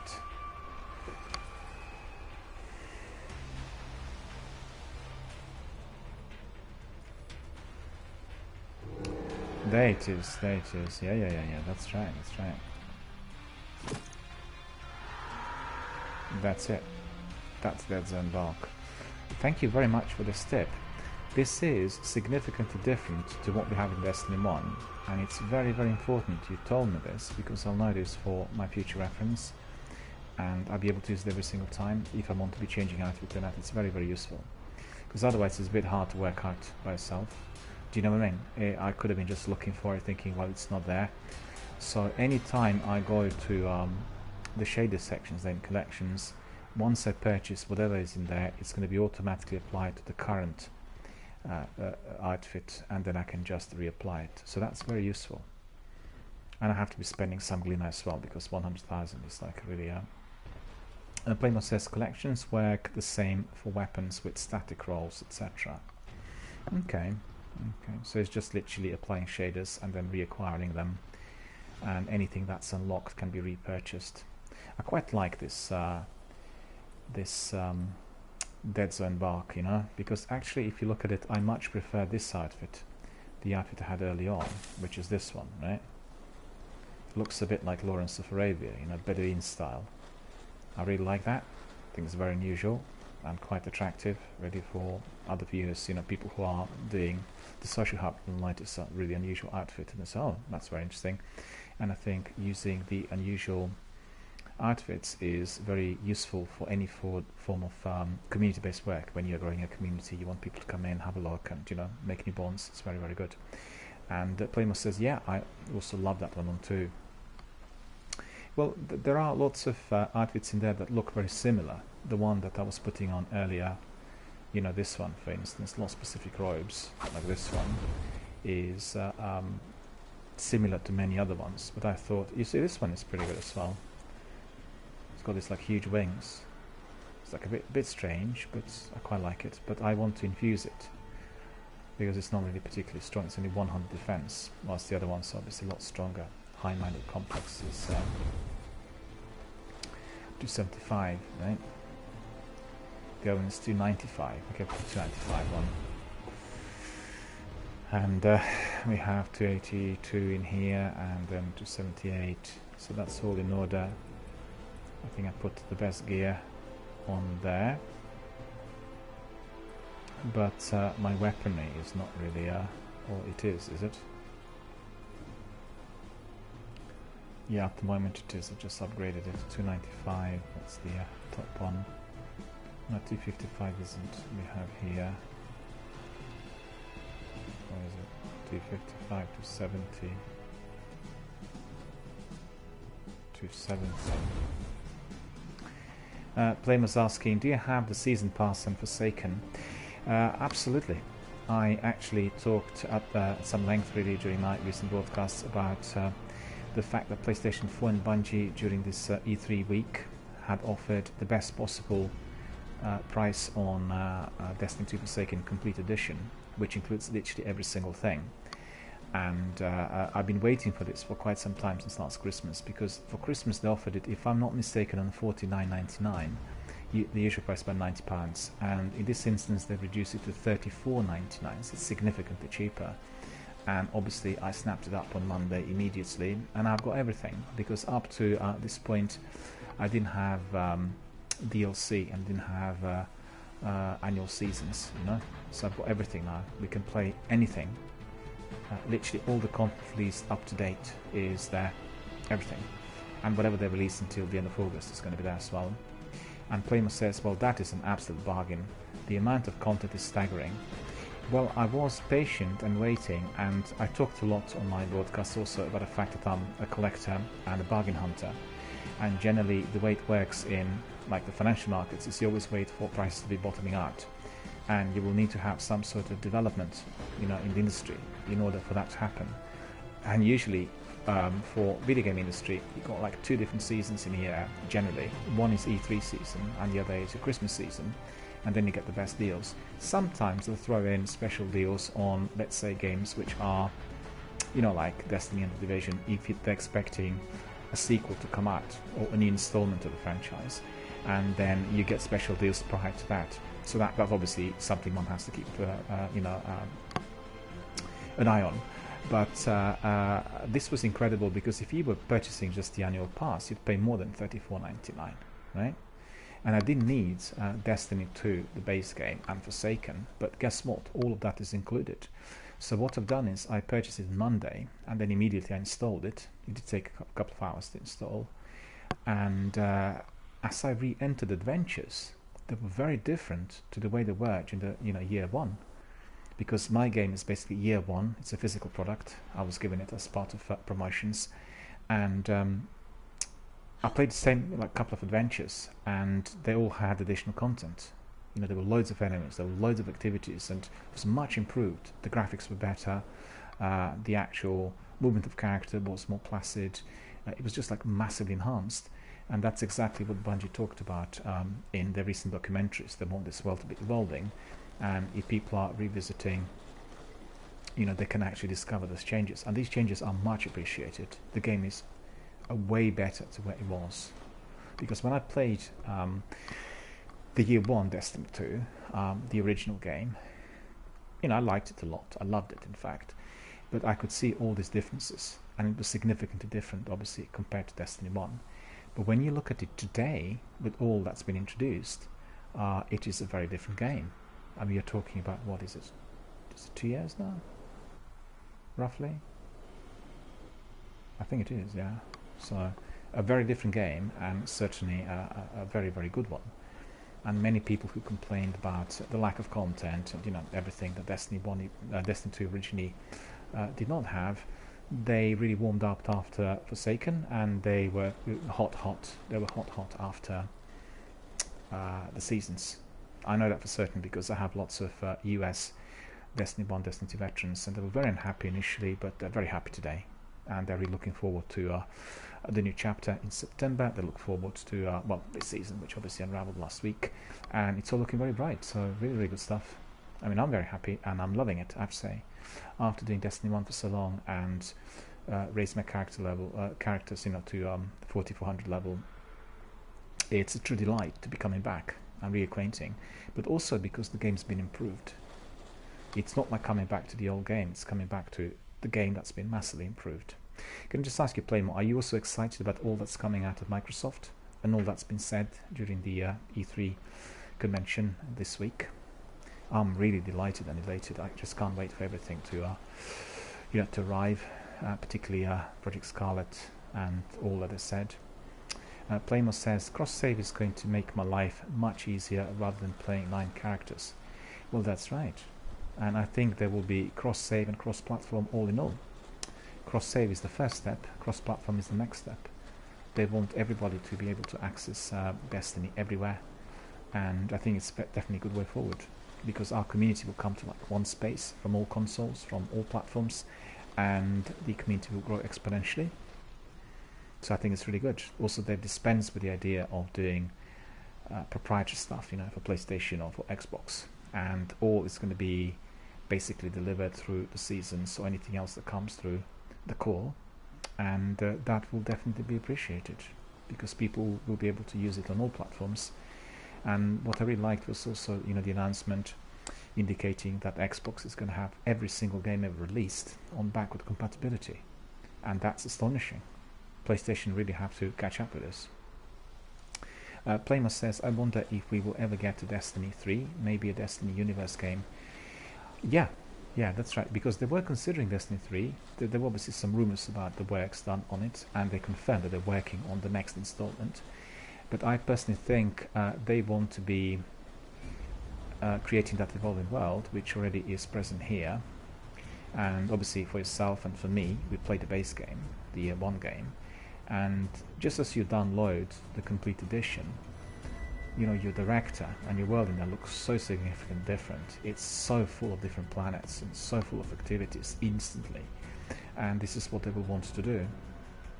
There were some people coming in today who said, well, why is it that in the new installment, the new chapter, they will be revisiting the very beginning of Destiny 1? And I told them this is because they probably will be redoing the whole game in due course to make it compatible with this Destiny universe. So, you know, they said they will give a standalone game which is free of charge for people to try, and on video documentary it looks like that's going to be the beginning of Destiny 1, which is going to be free of charge for people to try, but actually it is restarting the story, you know, from the point where actually we were kind of resurrected as Guardians. Really good idea. And it will make life a lot easier for them. You know, instead of literally trying to rework the old game, they'll be able to just produce that new content, bring it in, and create a Destiny universe. I really look forward to that. I think it's a very innovative idea, and I also think it is going to give absolutely fantastic results. People are impatient, you know, everybody wants everything at once, and the gamers today forget that, you know, AAA blockbusters of this magnitude require 3 to 6 years of making, and then you need to have a massive team working on every single bit, which is obviously linked to seasons and additional content, and you know, the work that Bungie are doing, and also some of the other companies, is really truly remarkable. Compare even with the games like 4 or 5 years ago, this is just a different world, and I'm very excited about lots of games coming out. Can I ask you, Playmore, I know that you are obviously in the south of England, but have you ever, are you actually Londoner, or have you lived in London at all? Because the game that really kind of struck me, I'm really excited about, is Watch Dogs, you know, the new one. because the way it looks is staggering. You know, the amount of detail given to different sections of London and the way it comes across visually is certainly second to none. So I really look forward to that game. Although I don't really like the content, you know, like a revolution being stirred up in London, that sort of thing. But I'm very curious about the story, and I'm curious equally about the visuals. Because the other game I played a lot years back was Getaway. I drove a car, literally around London, and then I could tell to my friends, well, this is exactly where I live, you know? I literally drove that car to my house. And it's, oh, you live there. It's amazing. We actually find your house in the game. PlayStation 2 game, Getaway. And Playmore says, oh man, the Getaway was awesome. A fantastic game. It was one of the best games of that era. And you know what? Completely forgotten today. It's not even on PlayStation Now services. And I think it really should be. It was fantastic. I loved it. Everyone went nuts for Max Payne a few years later, but I thought Getaway really nailed it. And Watch Dogs looks really exciting. I'm from North in UK, Yorkshire area. All right. Cool. The reason I ask is that, you know, people who are familiar with London, then once they see some of the trailers, they can recognize the spots. They can actually tell straight away where the action is taking place. And what they obviously displayed the other day was really exciting. And you know what's actually most exciting about it? It's that role play. You know, when it said you are going to be walking the streets, you go down Portobello, you go to Smithfields, you walk around Westminster, and you can see all these people, you know, in a crowd, and you can just select some of these people and coerce them into your faction, and they become your team leader. Well, that's interesting. I want to know how they've done this, because then the opportunities in that game are infinite. You can be running any faction and selecting lots of different people in there and creating a very, very interesting kind of PvP type of environment. So very, very exciting indeed. You know what? There are too many games coming out, and all of those are competing with one another. It's just astonishing when you look at the number of titles and how great the developers are and how fantastic presentations are. It's hard to choose. And obviously, if you enter Destiny World, Elder Scrolls World, the Division 2 World, these are the games that will take you months and months and years. So is there going to be enough time for anything else? I think the developers actually do not want us to be merging the worlds. They want us to stay with one world, you know? They want us to be engaging Elder Scrolls or indeed Destiny Universe or any of the other ones. The other game several games I'm excited about. Cyberpunk looks astonishing. I thought Keanu Reeves' presentation was really, really funny. And he said it was the best rapport with the audience he had ever had. Just think about it. He's been in business for a good 25 years, and he said the fans and the responses and everything he had in there was just out of this world. So I thought that was really pretty good. And also, in addition to Cyberpunk, I'm excited about Gears of War 5, because they introduced that female character. She's going to be in the lead, and anyone who played Gears of War from the beginning just can't wait for that role. And Playmo says that is the challenge for us gamers. Nice dilemma to have which world to dive in to enjoy. Yeah, and also in addition to that, I really like what's happened with Twitch. People have obviously plenty of choice. They're selecting their favorite streamers, and I think very interesting channels for me are those that are focused on one game, like one world, be it Destiny, Elder Scrolls, or any other. And then you have offshoot streams where you're introducing lots of other, perhaps less well-known, obscure games, and introducing games as yet, because this is a new channel. But, you know, there will be sort of slots where you introduce like a fantastic independent game which you tried, like for instance PS Now, Xbox Game Pass, and you can actually draw audiences to the game. And I was attending a meeting at the European headquarters of Twitch recently, and we really talked about that. We thought, well, what is going to be the way for us to be drawing attention to fantastic games that have no marketing budget? And that's definitely the way forward, you know? Don't know whether you've heard, but they had some fake news coming out of E3 today. They said a Dr. Disrespect got banned for life on Twitch. Did you see that? Because he was like doing live coverage from toilets, and that's prohibited by California laws. I mean, honestly, they'll come up with any kind of nonsense. to beef up popularity of some of the top guys, and it's just beyond ridiculous, you know.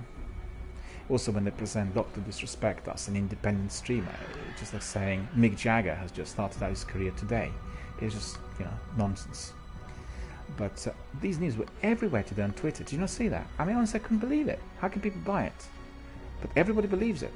And as soon as they obviously published this on one site, it went completely viral. Completely. And everybody was reposting, retweeting, like millions of retweets on Dr. Disrespect's been banned for life on Twitch. What nonsense. He can't be banned for life on Twitch. I mean, he's the top streamer. He didn't do anything wrong. Maybe it's the competitors that threw in that kind of nonsense as well. It's possible. You never know. And I agree with you, sir. The challenge when you have to be choosing between two phenomenal games, a half dozen beautiful open worlds, is just the best possible challenge we can have. And I have to tell you, I really adore the fact that Microsoft is working on this backward compatibility and cross-platform, because do you remember with PC games, you buy a new PC game, you get back home, you want to play it, and it doesn't work on your computer. That's like a few years back.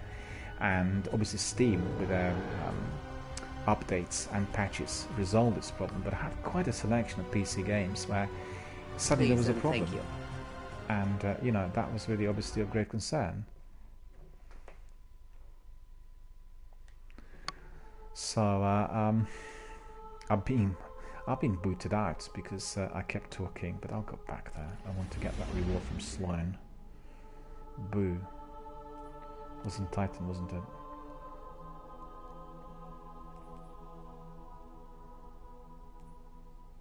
Yeah. Where was I?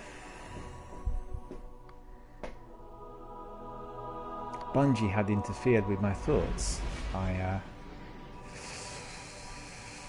I'm not sure what I was describing. Yeah, I mean, I just want to say that the games previously didn't have that capacity, and then obviously Steam sorted this out. But I think it's absolutely wonderful for us to be able to access games from wherever we are. If we are to be using Xbox console as our personal server, and then also for us to be able to access our information on Microsoft servers, so we can use it as a personal server in our immediate environment, or if we are traveling worldwide, we obviously can access the information from elsewhere. That is absolutely revolutionary, and that's going to beef up the number of streamers and viewers. And in fact, I didn't talk on air about the stats which we were given whilst attending those meetings recently, and they released some of the stats during this week, and the stats of 2.5 billion, I repeat that, 2.5 Welcome billion back. I had Holiday look at right? the data you pulled. She says somewhere on this tub is a methane reactor, Doing the games untouched worldwide since the at this golden point in age. time is The wave just generators you absolutely restored cover our mind-boggling. critical functions, but the more systems we bring online, the more power we need. If you can find that reactor, we'll finally be in the green. And maybe, just maybe, we can get a little rest. So if you think about it, 2.5 billion people are engaging with video gaming today. So that's what? A quarter of the world's population, right? And yeah, that's right. Playmore says absolutely incredible figures. They're really mind-boggling. Playmore says Gears and Cyberpunk looked superb, very excited with Minecraft Dungeons as well. Absolutely. It looked also very, very exciting, considering how popular Minecraft is. That's going to attract many more new people to the game as well. And Playmore says really absolutely crazy, that publicity. Well, they're trying lots of fake news, and they're trying to rig the medias in order to get likes and clicks and access, and they're completely oblivious to court fines and proceedings. The tragedy of it all is that sometimes you have fake news distributed, and then they go to court, and the court imposes a fine, let's say $10 million, and they already would have made $50 million on the fake news. So they're quite happy to settle out of court and pay, let's say, the volunteer $15 million to settle the dispute, when in fact they already made $35 million on lies. Unfair world out there, It's unfair. All lies should be prosecuted, and at the end of the day criminalized. People need to go to prison for that, because otherwise everything is corrupt. There's no justice anywhere. You can lie all the time, get away with it, you know? It's just completely immoral, completely unethical. But just getting back to what we were saying earlier, I think we are really entering a wonderful era for the gamers, and what I want to say was that 2.5 billion people are engaging with gaming because they're absolutely fed up with day-to-day life, and they want to have that respite, you know, a few hours a night. When they get back home, they enjoy the game, they detach from day-to-day troubles, from, you know, the troubles of paying the bills and everyday hassle of traveling to work, particularly in big cities. With, honestly, in London, it's a complete nightmare traveling to work, people who commute, and the pressures of it all, the concentration of you know, the working population going to certain areas of the city, the pressures on public transport and additional services. They've never been as great in London's history, and for all of us, you know, we experience all kinds of difficulties. You could call it collateral from that every single day. Also, the fact that London is overpopulated, and it's become a bit like a massive big railway station. People go in and out all the time. You get our domestic families migrating to small towns and villages, and, you know, going outside of London because of costs. On the other hand, you've got this massively global workforce coming in at all times. So it's like really very, very hyperactive, and it's a city that works and operates 24/7 now. I guess very similar to some of the American cities as well. And I guess when you reach a certain age, you want a moment of peace, and I'm afraid that's not going to happen. It's just going to get more and more active at present. So what was I going to say is very, very happy to see that the industry is taking this direction, and we'll be able to access many more games. And I think the games and the access is going to be much cheaper to what we had so far. Subscription services such as Game Pass and PS Now are opening up new horizons of ideas. They are providing us with multi-platform, cross-platform access to Game Pass as well, which is the first experiment that they will hold before creating, you know, the cross-platform access for many other games. And they want to see whether there's going to be interest. But I'm certain, you know, everyone's going to jump, because you can't get better than that, can it? You're traveling, you can watch your game or do your game on your Android or tablet. When you're at home, you do it on your Xbox. When you're in another country, you do it on a PC. Honestly, it's just absolutely fantastic. And also, I think the industry is going to be on the level with Hollywood studios, you know, like with blockbusters. Big budgets, a lot of interest, many more people interacting, and the community is kind of growing. I think the level of interactivity that I'm observing every single day on certain channels is mind-boggling, and it is just, you know, carrying on. It's developing every single day, and we'll have many more communities established once all the platforms come into one area, because everyone's going to be able to talk, game, discuss, chat on video live, create subgroups, and you know, that's the future.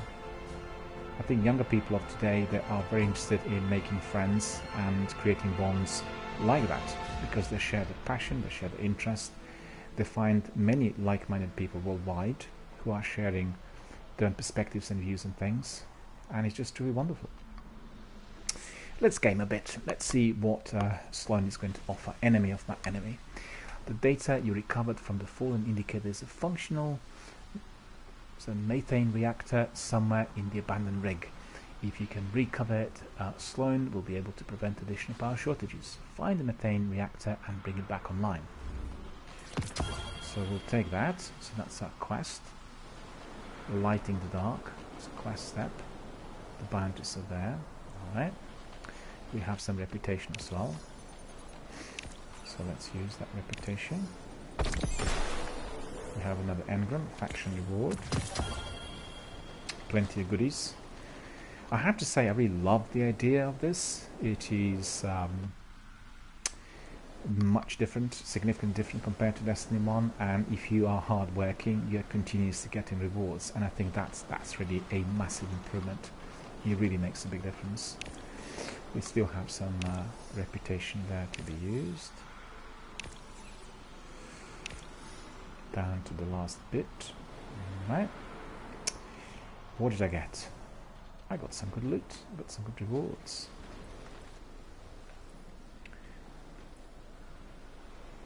I told everyone in my community to be watching live streams from E3 because they're so educational, and if they don't want to watch the whole thing, they can just, you know, watch excerpts or abbreviated kind of video clips. But there's so much information to be had.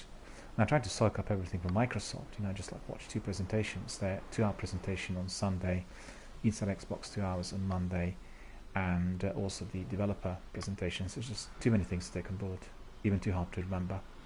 And if you watch that Inside Xbox, the number of things they said was probably biggest ever. There's never been that many news released, and it was literally bang, bang, bang, you know, one thing after another during those 2 hours, and one better than another as well. So really extraordinary. Playmer says, I usually go each year to EGX, which is a great gaming expo. Well, I want to go to that EXO 19, you know. EXO 19 is going to be in London in November, and I'll try to get tickets and reserve my place immediately, be it through the industry or just by myself, because that's the first one in London. Last year they had it in Mexico City, and the one in Mexico City was incredible. Really, it was like, you know, the biggest possible success ever. And it'd be very interesting if they were to combine the event in London with Watch Dogs release, because, you know, it takes place in London, you can get in people then. Well, I'm not going to be any cosplay, I'll come in a suit, but, you know, going to be teaming up with other guys in there, and then we'll try to get our Twitch community to pop in. There is a network in London that is connecting gamers and streamers. It's called BAME Network, and I've not gone there yet, but it's surprising that there aren't any more networks compared to what we have in other countries, you know, because lots of people run them online and just kind of talk through various social hubs on the internet, but it's equally important to be meeting in life if you are, you know, running business or doing entrepreneurial projects. And some of the guys I met there, you know, during that event were really cool, and we had a lot of good time, and we discussed everything in the industry, and definitely a good way forward.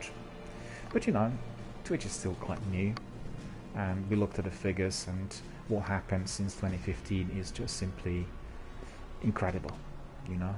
It's mind-boggling. You just can't believe that they're able to attract that many viewers and users every day, and also the number of online entrepreneurs at Twitch is growing rapidly. They're holding back a bit on the front, which is non-gaming front, but that will come up as well. And with all the extensions and, you know, integration with Streamlabs, and I think in no time I'll have everything properly done. What's annoying is that at the moment still Twitch is operating on different platforms, so the extensions and overlays you use on PC you can't use on some other platforms, but I think this will be resolved in due course, and then we'll have everybody, you know, having easy access to that. Alright, let's see what we've got here. We have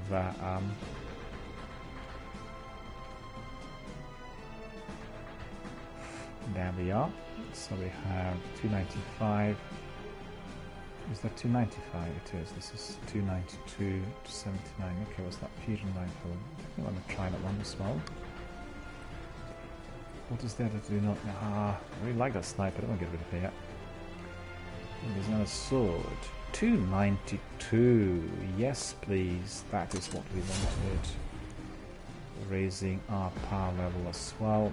Some negative spaces there. Let me see. Are there any shaders? Of course. So we'll see. You want something really cool, right? Let's see. The one I like the best probably that one. Yeah, that's right. I like that. That's cool. That is cool. And what is it? The mod is called, as you can see, Desert Mat. So that's properly in sync with my outfit, when you say. Really quite similar, and I really like it. I think it's really cool. So we got that weapon, which is our negative space sword. You can see this is the outfit. Pretty similar to what I put on my sword. Look at that. Compare. Really good stuff. Oh, what am I doing? We want to apply, of course. Yeah, it's the late night hour affecting my wires. That's what it is. Boo. I've got it now. Right. There it is. And it looks mighty. So you know what? We'll do a few more adventures and then it's gonna be off to Bedfordshire. Okay. Playmore says, I'm going to head off now. Indeed, it is very late in UK. It's already nearly 1 o'clock. My bedtime, and I'm just doing Destiny 2 later tonight because of my other commitments, and I want to have some continuity as well as we are working our way up to Forsaken. You know, lots of different tasks there to be still completed and on the base game, and I also want to get into the swing of things before I really kind of bring it to the fore. All looking good. So Playmore says, good, I'm going to head off now. Good chatting with you. Well, thank you very much, sir, for popping in, saying hello. Indeed, it's great to talk to you as well. And you know, I'm obviously hoping to see you on the Destiny 1 and Destiny 2 broadcast as usual. And I wish you a very, very good night and a very successful day tomorrow. So we have this task given to us by Sloan, and Later. demolish the water.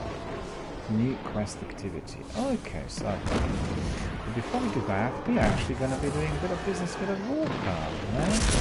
Good idea.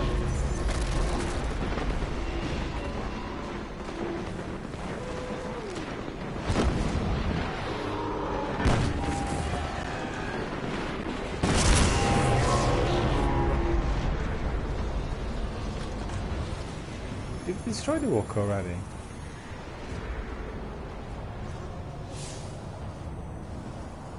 Boo. So I was late. Okay, never mind. But we want to see what other activities we are getting. Enemy of Menemy, Light in the Dark, new activity, Sloan, Field Commander. No, something's not quite right in there because she was giving us this other task.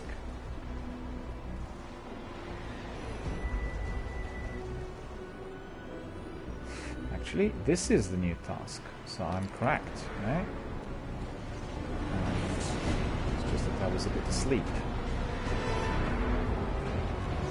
So let's see what the task is.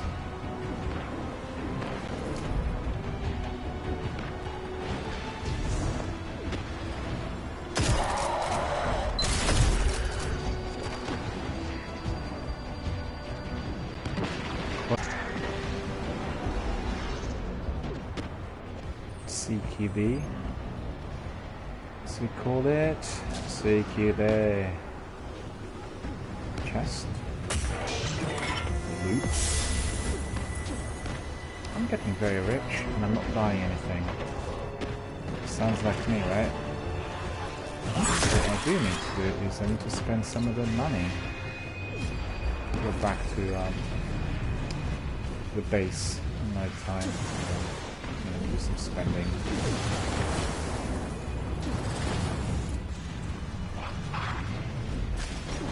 is one of our friends. And that's also one of our friends there.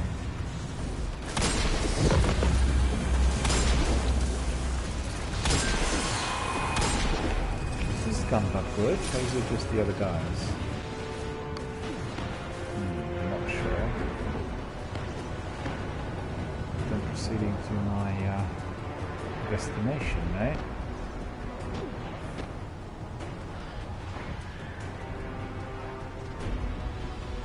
No, I need to do that.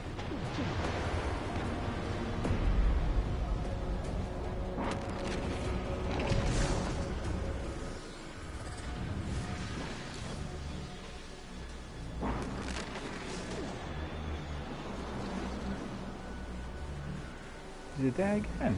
I was there already.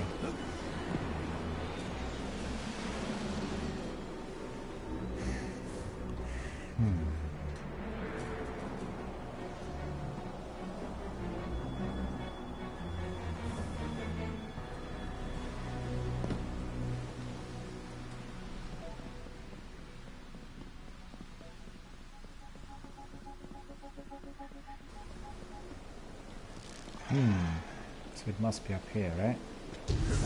Yes, that's right, because the flag is in there.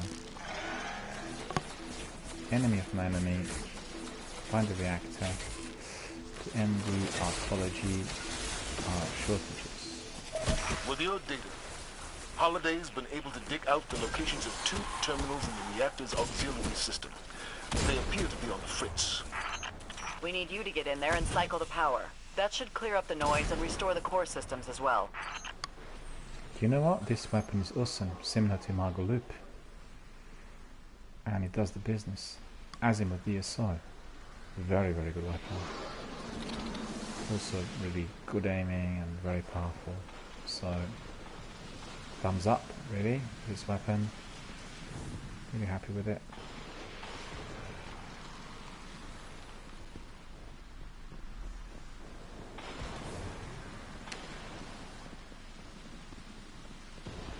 Is everyone as tired as me? I'm actually not tired, but I'm getting a bit sleepy.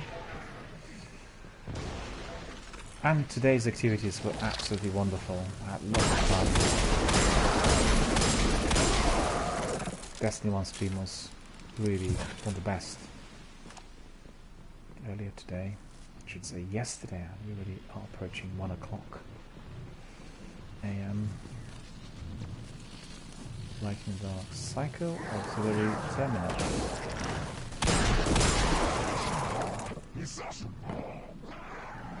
So where are the terminals?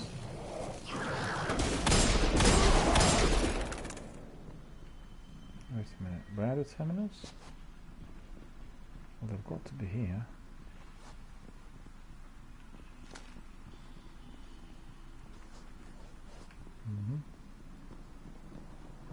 Oh, there. Okay.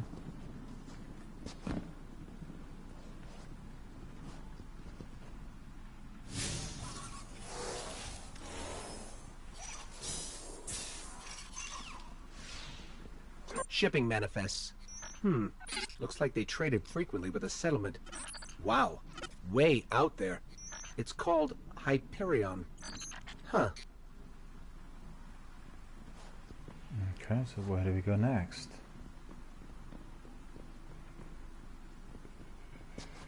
Not here. No.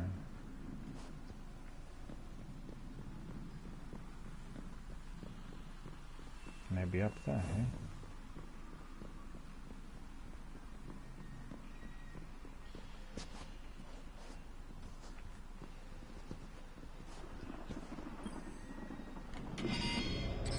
Cycling power. Let's find the other one. Okay, so this one's been turned active, but we do want to do this ritual as well. So we definitely want to do the ritual. Looks like a ritual. Deny their objective, whatever it is.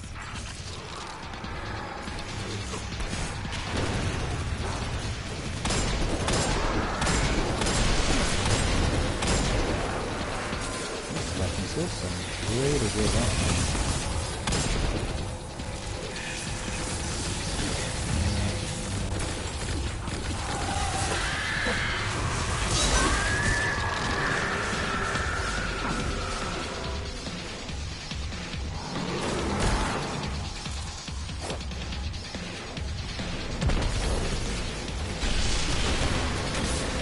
Where's the priest gone?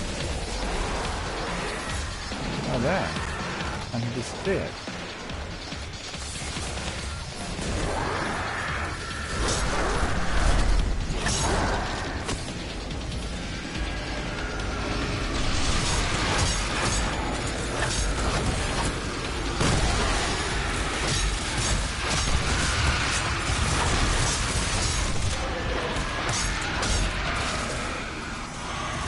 Oh, they kill me. An enemy.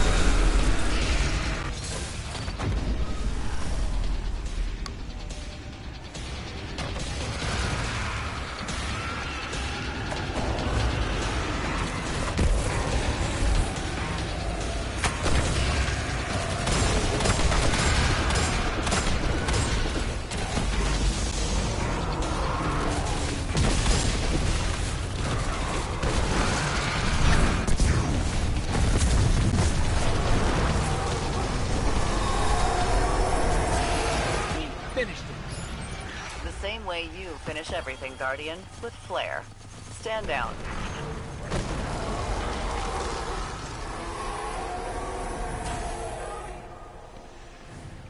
Chaps were using those shields, and these shields are quite useful from what I could gather so far. Cycle, okay, to collect whatever is to be collected in there, if anything, or everything. And of course you want to get a loot. So that looks going up the ladder. Does it not? Or does it? It certainly does, my sir. What's this? Shaders. Glimmer. Okay, I've got plenty of glimmer already. I need to spend some glimmer because actually could do with some extra kit as well. It's, you know, properly spent. And right, so we need to follow those directions.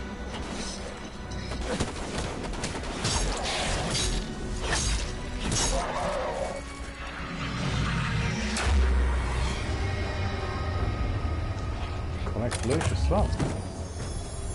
My god, I'm getting, you know, all sorts of loot at all times. So that's much enhanced, much improved compared to the way it was. We were not getting any of that during the year one. So definitely thumbs up, Bungie. Well done. No, there's no more in there. But what we do need to do is we need to find our destination, which should be out there.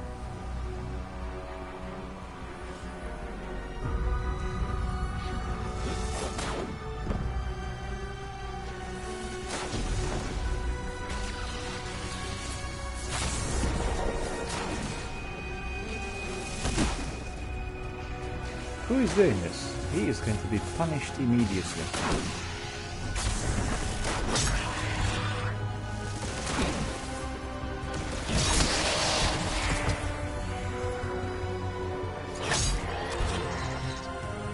These guys actually resemble some of the enemies in Anthem as well, that I was fighting whilst doing VIP demo. The only difference is in Anthem they were very, very hard to kill. Is our friend here still? Our friend is playing Anthem. Let me see. Imperial? Imperial, yeah. Is Imperial still here? You didn't tell me what Anthem was like on PS4 for you. I'm very, very curious to find out.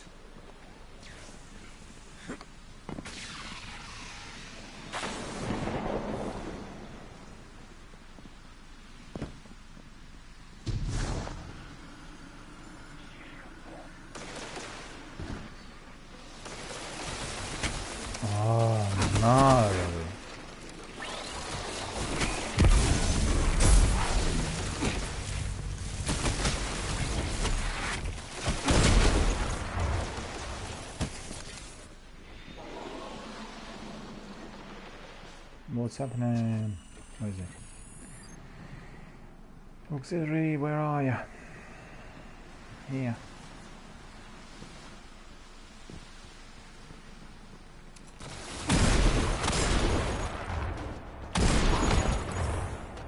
Supercharged. Oh, there.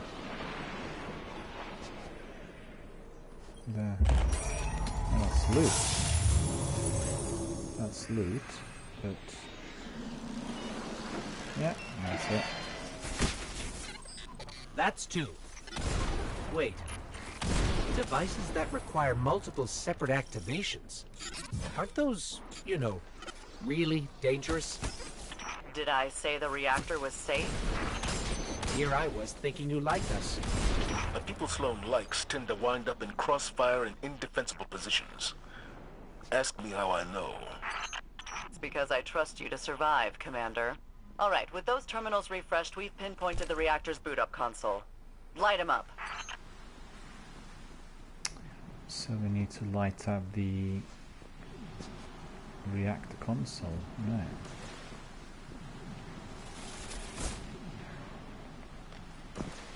Where is it? There. Underneath.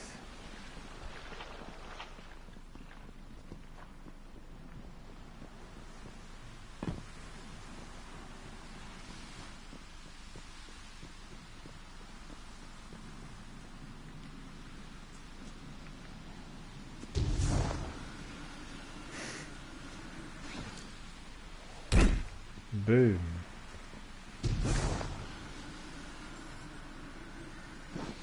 Okay, that's good. Doing well. Going towards our destination. Let's see. We need to locate those reactor console.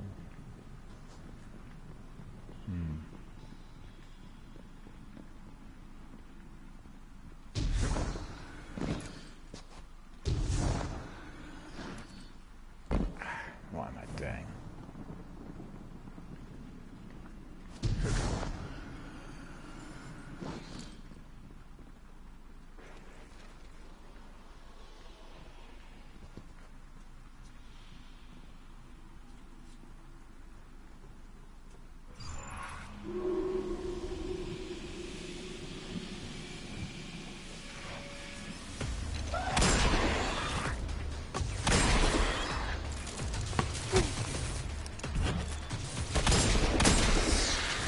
This is a bit like Imago Loop, isn't it?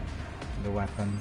Very effective and sounding quite good as well. It's the effectiveness that we actually want. And you know what? I want to put a sniper on. Because that sniper is awesome.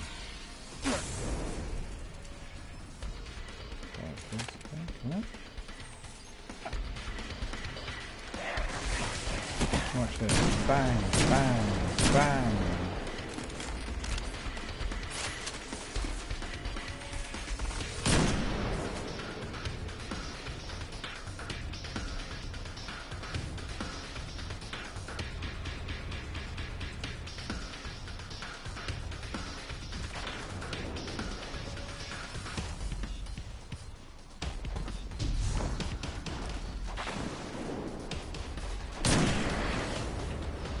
This was pretty good. It was waiting for me to you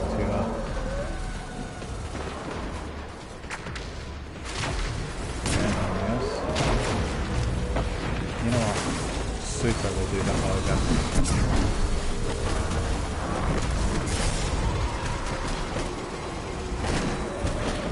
Don't forget that. That's ridiculous. So there were 2 ogres in there. 2 of them, not 1. I was just a bit slow as usual. Restarting on our last checkpoint.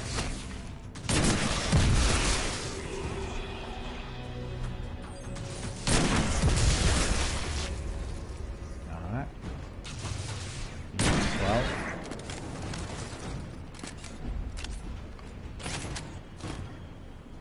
Don't forget these are enemies. So they may have pretty outfits, but they're deadly. And the only thing they want to do is harm.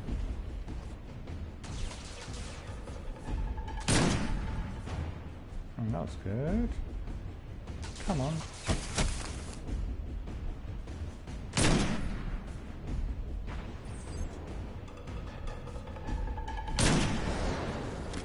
Very good.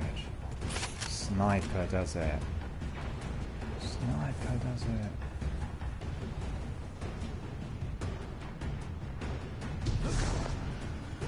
Okay, so I need to remember that we have 2 ogres in there, right? So maybe I'll wait until my super recharges because it will work well. Oh dear me. Maybe not. Maybe we'll just use a sniper.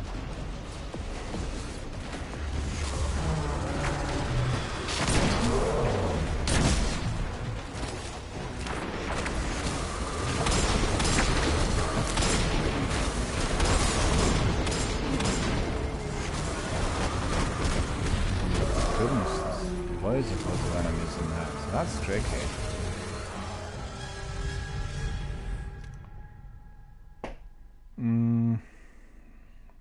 Let's rethink it. Let's rethink it.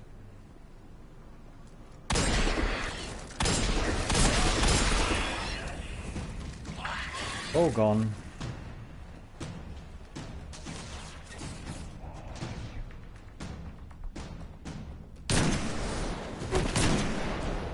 Oh, I think I missed him.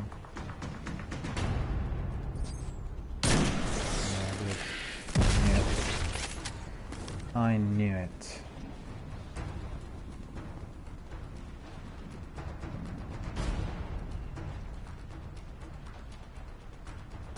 Just one bullet in there for that monstrosity in there. What do we do with... Yeah, we need a rocket launcher. So instead of that, we'll put rocket launcher.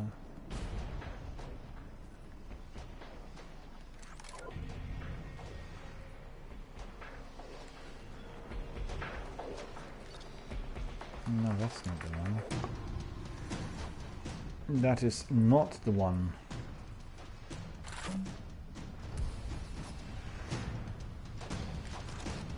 This is the one thing. No, it isn't.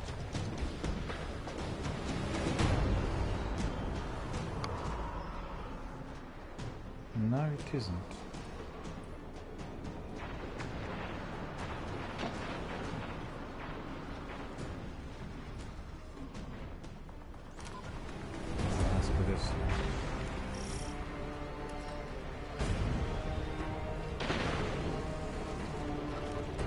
It.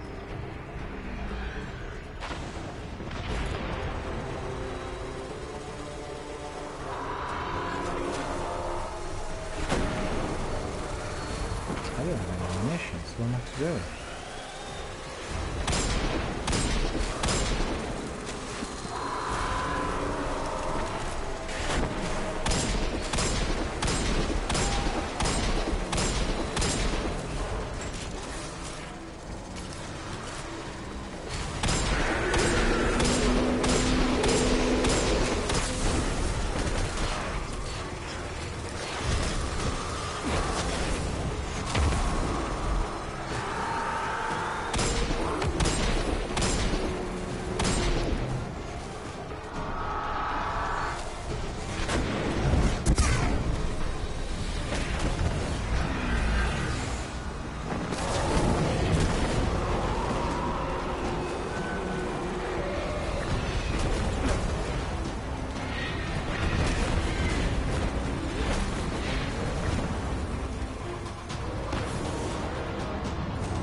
Away from that.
Did get him eventually.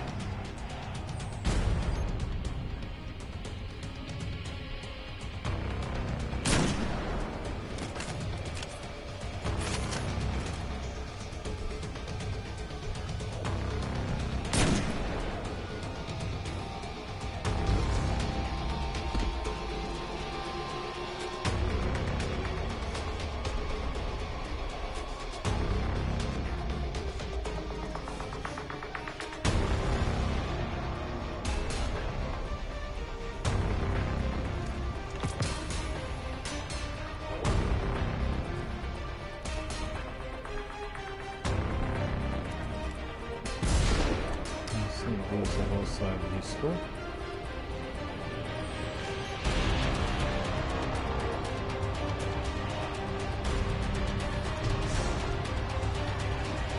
So where's that boy gone?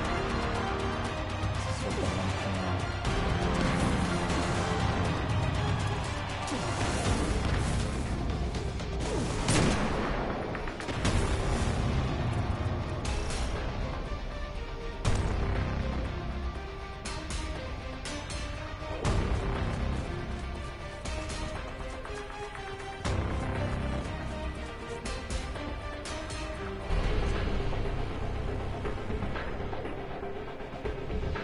This is what it says.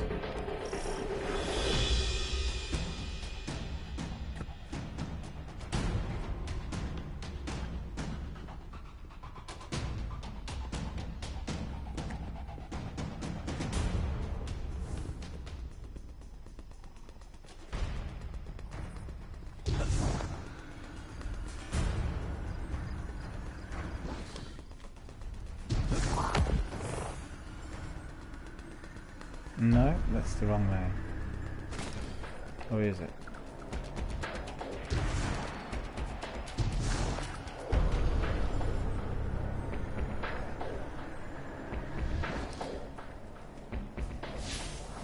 This way.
Missed him 3 times in such close range. That's no fun, is it?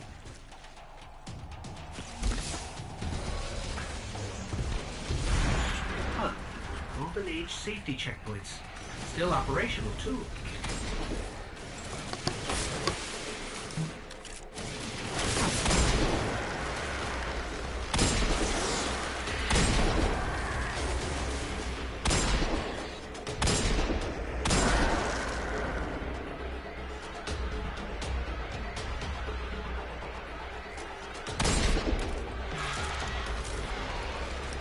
Oh, you can't come in there.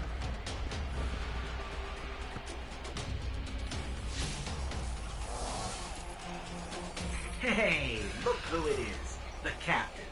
And it looks like he's stuck. Too bad. Don't let him distract you. Wake up that reactor.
I didn't mean to free the captain.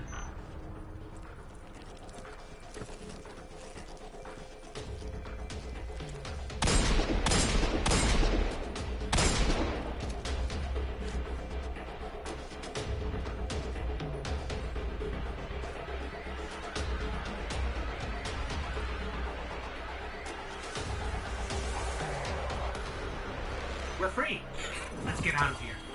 Oh, mission I can see complete. the reactor on heat scans, bright and clear. Well done, Guardian. Now all we have to do is get to it before the Fallen do. Should be easy, right? So we're getting loads of new quests and all sorts, really. So just collect some ammunition in here, which I do need.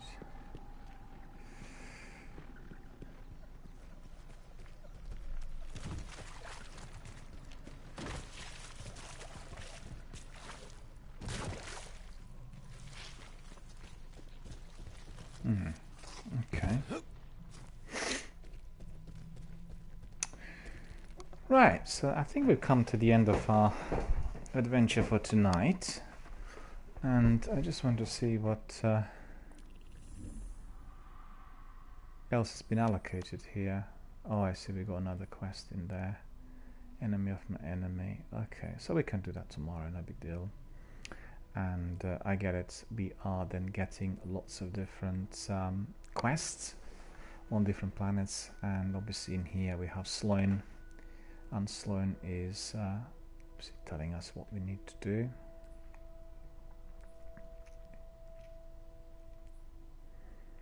Public event is in there as well, that's all good. So what we do need to do is really we need to go back to our base, which indeed is in the Traveller. I keep saying, or keep thinking, or keep meaning to say I need to go to the tower, but actually there's no tower in here, and it looks like there are some chaps who want to talk to us, so we are going to be proceeding to the Traveller. Stand by and ready to proceed.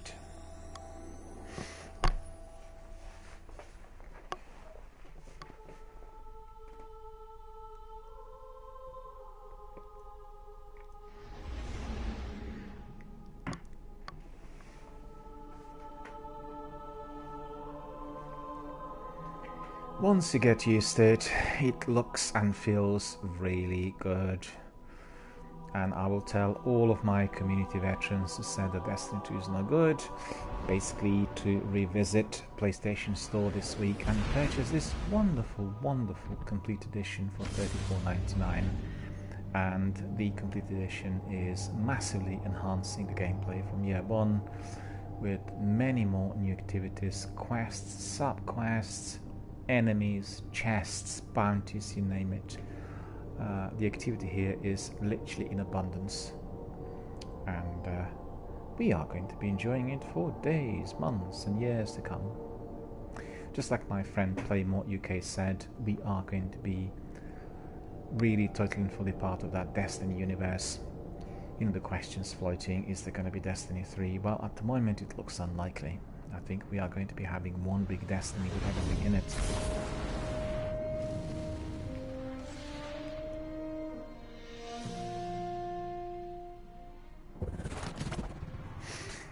There we are, look at that, we are back and we are in our favorite outfit. But not quite. The one I like the best is slightly underpowered. So what do we have here with our Postmaster? Underway. Sign please. Another shader. Cargo Bay Cross. Okay. Shaders need to be looked at. What other shader are we going to be getting rid of? No, it's not it. Hang on. It's not a shader, it's an emblem.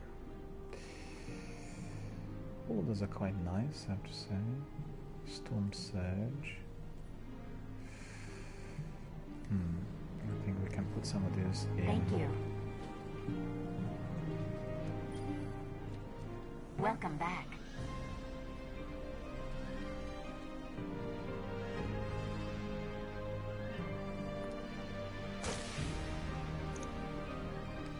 Quite curious to see what has it gone to our world? Fenchurch doesn't explore. Sometimes. Well, no.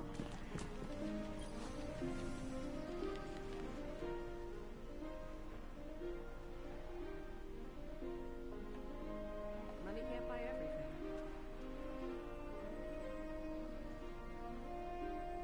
It said store. So where was it stored?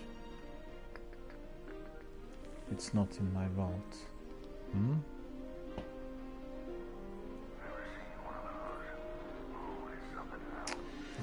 Hmm.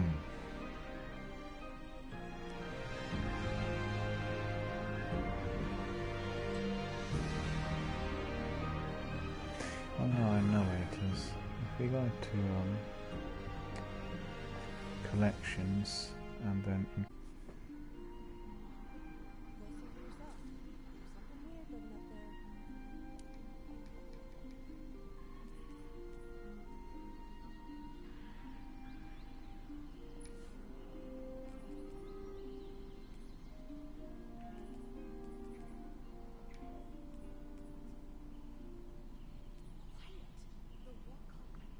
The Forsaken.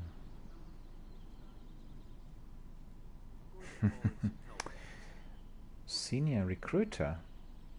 That's very good, I like that.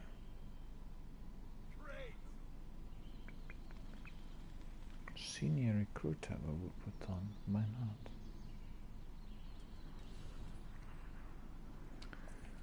Character. Dead Orbit will take whatever you can donate. All Alright, we'll go to the no matter vault. how ancient or corrupted, you can all. And then what we'll do is we'll open character. And we are going to be attempting to put one of those in there.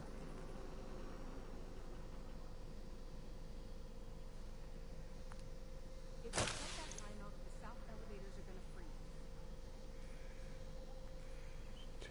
What's this one? For Valor? For Glory. Cross.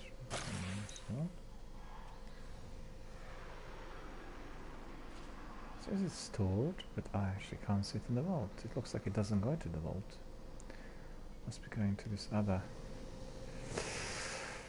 collection section, right?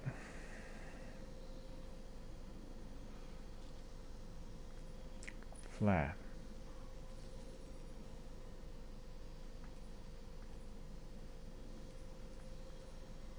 Senior recruiter.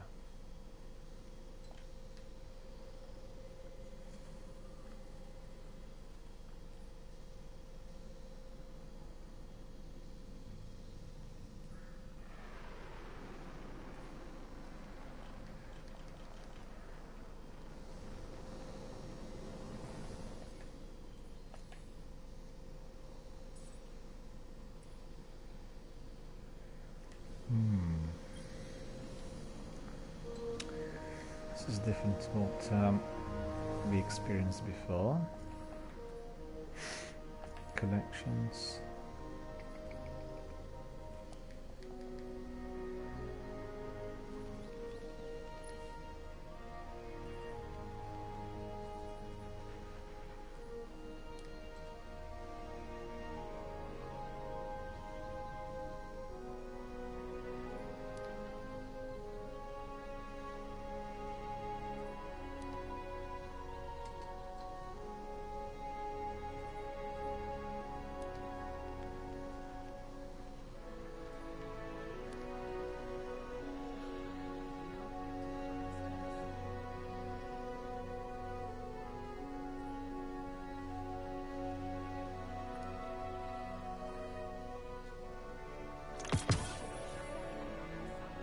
Okay, so if we go back to character, should be able to see it. Can't see it. Okay. Okay.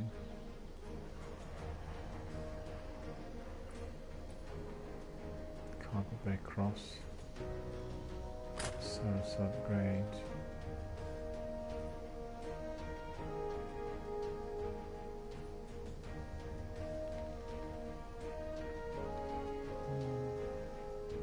Which one would be nice in there, in addition to what we've had already?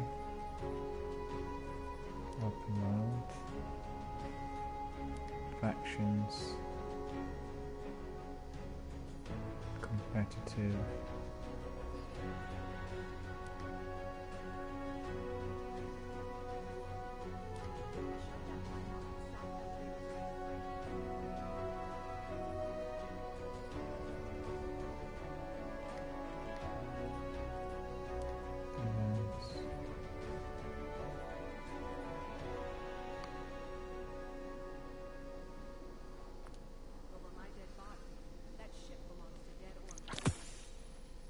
We put in Forsaken. Why not?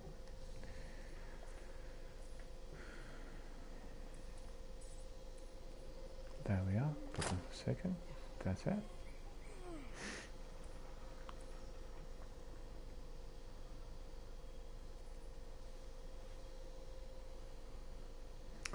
So principally we just can store emblems from here and they'll be showing up on our collection. We need to reacquire them, use some glimmer and then come back. Okay, I've got it. So what we can do is this one we can store, and this one we can store. What else? Well, these are quite good. Storm Surge, we'll reacquire 2 I think, and we'll just have a look at the different ones. Factions. I like to watch the feeds while I work. Saurus.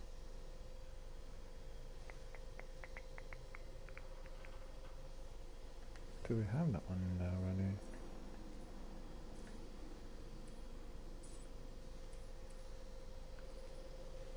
We do.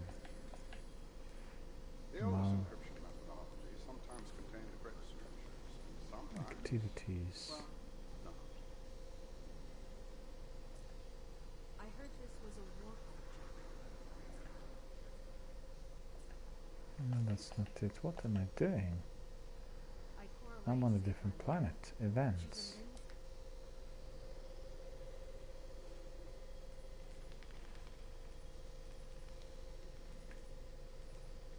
Character. Luke's wisdom. I may need a schematic to read the schematic. Most unusual symbology. Shut that line off. The south elevators are gonna freeze.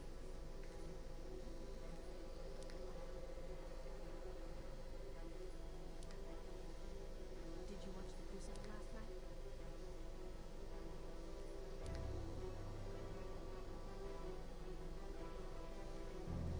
Yeah, but we don't have any more, so we can leave that space empty. Open world.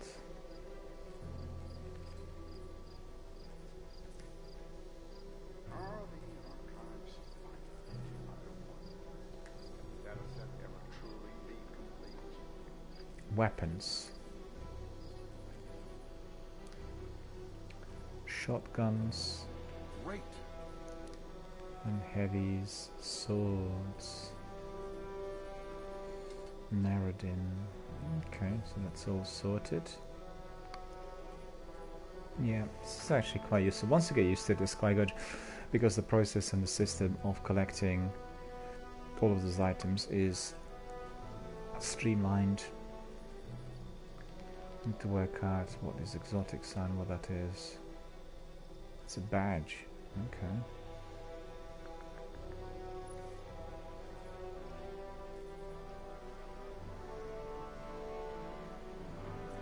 Curse of Osiris and Warlines. What's this? Red War.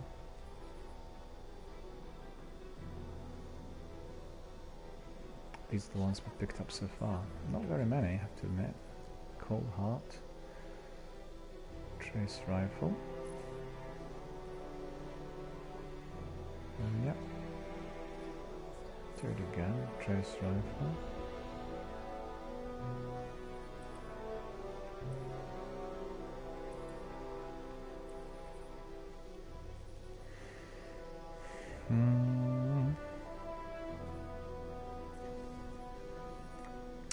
We'll explore that on another day, and presently what we do need to do is we need to see what anybody else wants to talk to us. If anyone. There is hope with for those humanity, bounties. yes. With guardians such as you. Character triumphs. Collections. Sadly, the Red Legion's defeat will not bring back our lost archives. Some things are finite. These instructions come from the executor himself. That's what it is. Then we'll have pursuits.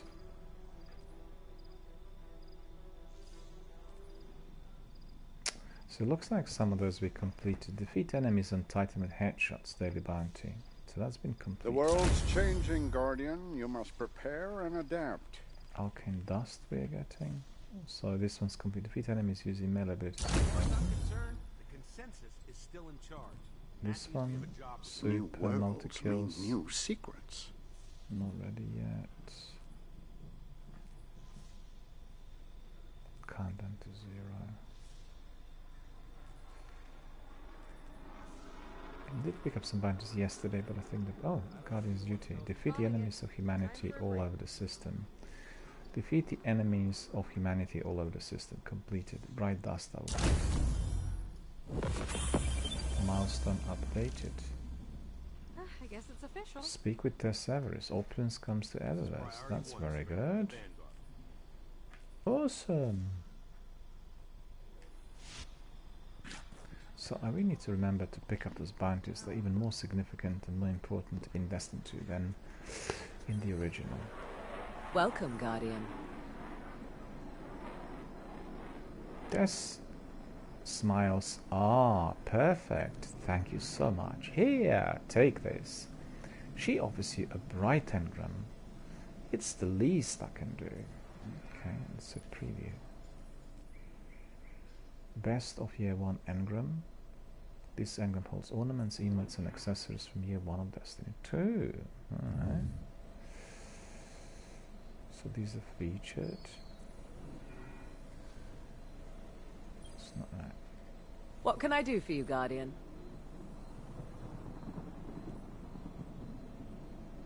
Take.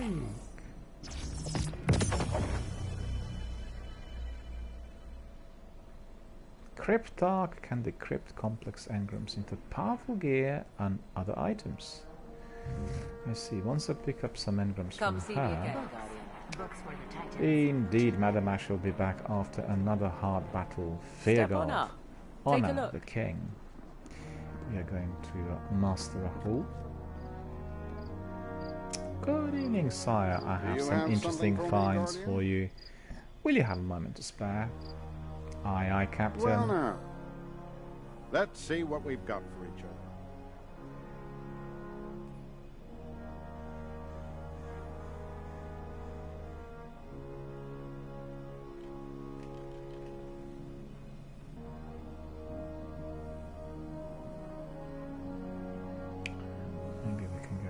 one or two of those weapons.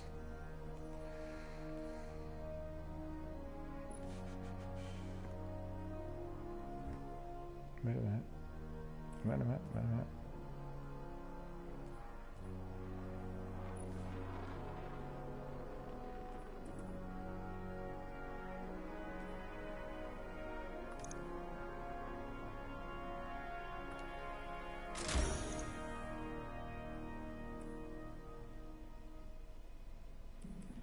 So it looks like the other one we can get rid of, because the other one is not as good.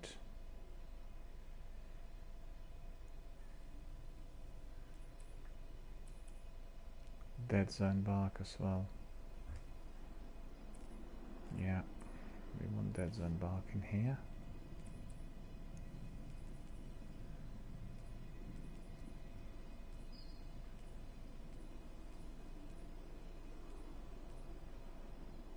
Need to repurchase it. Go to collections, flare, shaders.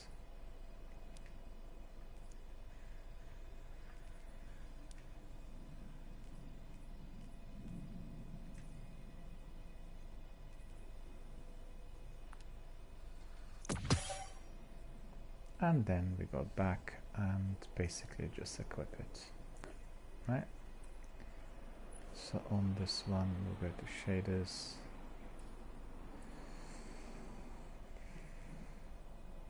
and apply. There. So it looks awesome. And we said we are going to be dismantling this one as well, right? Right. Yeah.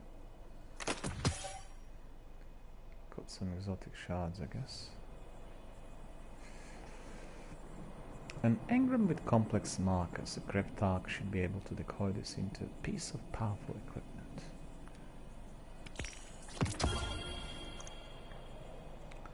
A cryptarch can decrypt complex engrams into powerful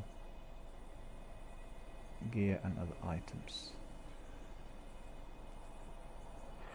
Oh, I see, so he wanted to decrypt this, okay. 289 power, an engram with complex markers, a cryptarch, right, so decrypt. Alright, so we got Warlock Bond and we got this shader.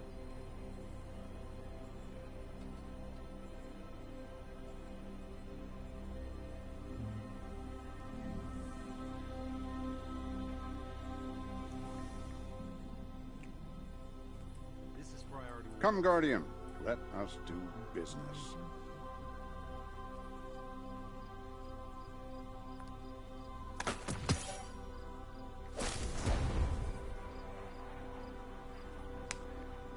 Could you center bond?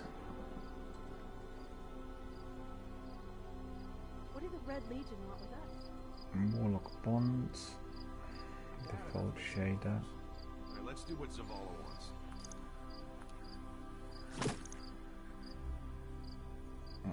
Not so loud. This is priority 1, straight from the Vanguard.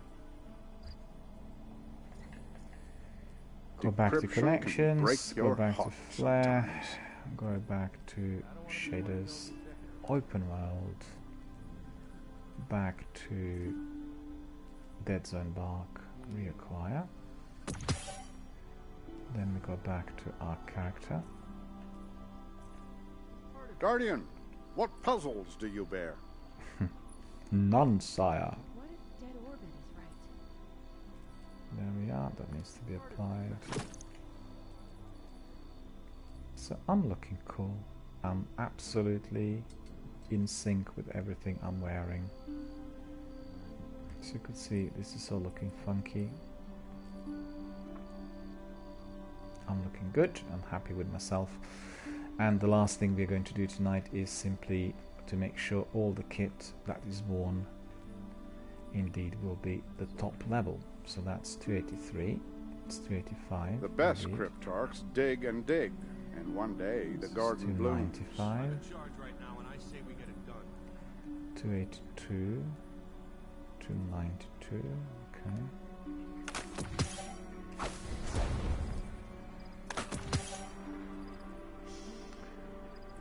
this is 289. This war is a complicated algorithm, to be certain. And then we have here something at all, 270. 292! 279. 296 fusion rifle. 283, and then that's 281, that's 290, that's the 283. 290 is the best one. But you know what, that's Azimuth VSU, Azimuth VSU. Okay.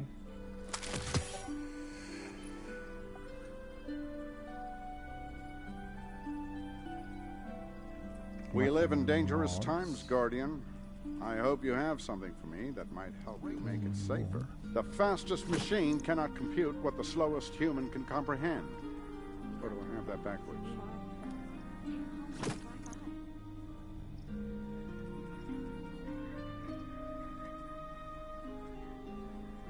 Shuttle waiting.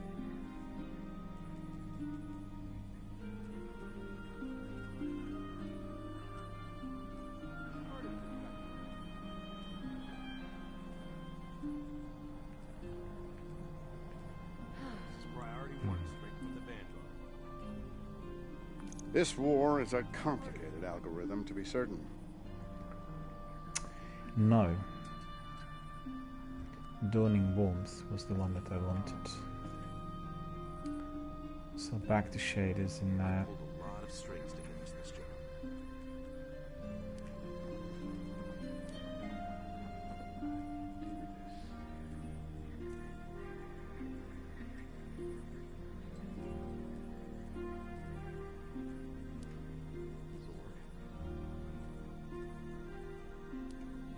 These instructions come from the executor himself. We live in dangerous times, Guardian. I hope you have something for me that might help you make it safer.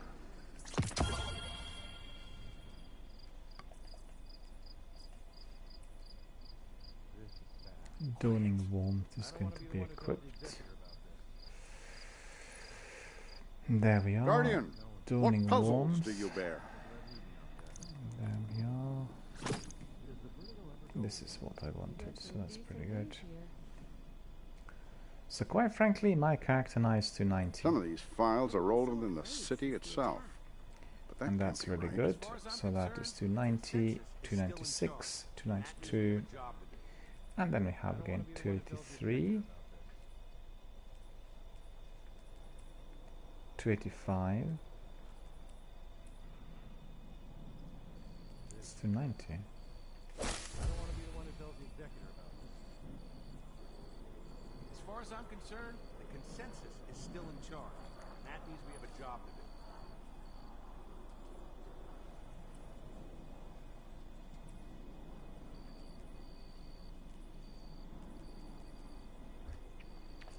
Back to the same thing. We want to have exactly the same type of shader applied to everything. So we know exactly where our shader is. Yes, yes, Guardian, by all means. Let's get started. We go back to character. Ignorance is a prison cell. Sometimes an engram is the key. Just gonna take a minute here. As far as I'm concerned, the Blue consensus geometry. is still in charge. And that means we have a job to do. Dead Zone Bark. Doesn't look really. Doesn't matter. We've got then 283, 290, 295, 292, 289.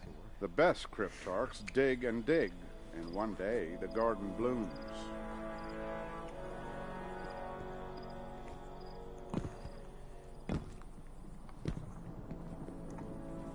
Eververse. All goods for trade. Take a look.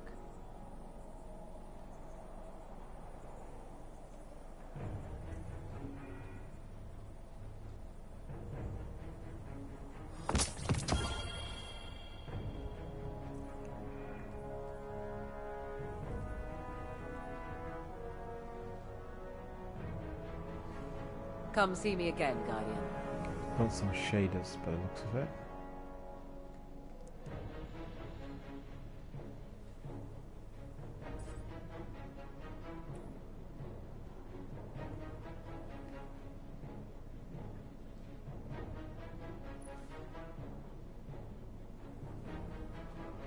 Fenchurch says all Awoken are of a kind, but I never felt at home in the reef.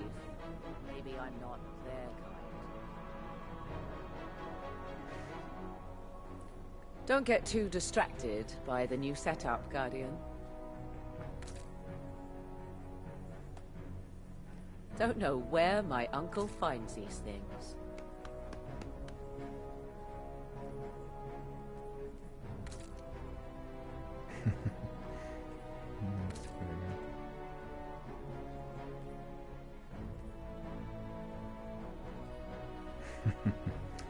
That's quite good. I quite like these emotes. Just browsing?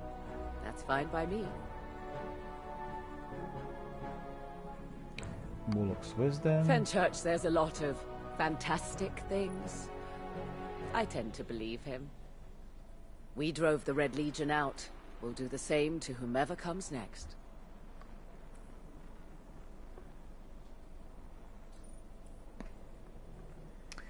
And that's about it, I think, for today.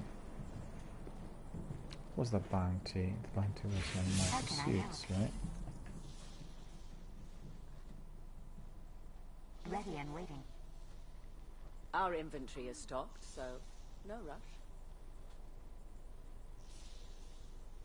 No, it's not there.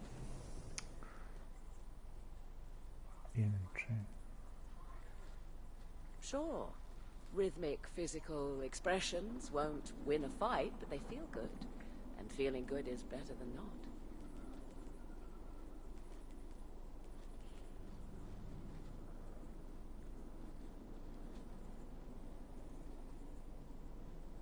I see, we can pick up a bounty as well. Okay.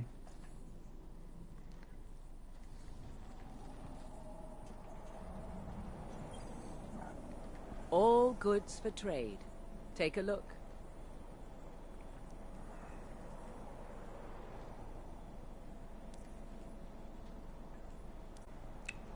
The last one is bounties weekly adverse. Okay. So we can pick up one of these. Okay, we'll pick up that tomorrow. Don't we need to do that. Come Right see me away. again, Guardian. And I want to see what the Looking for anything special? pursuits are. These are the bounties, I think, aren't they? Yeah, these are the bounties. Quest step. No word from Fenchurch today. Daily bounty, that's He the must one. have found something Quest step. interesting. Quest step. I see lots of quest steps in here. What's this? Quest step as well, exotic. Quest step. Quest step, okay.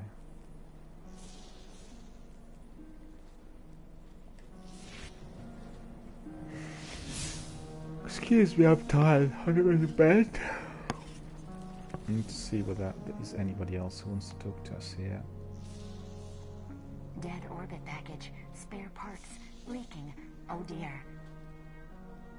The Drifter wants to talk to me, and he has some quest steps as well.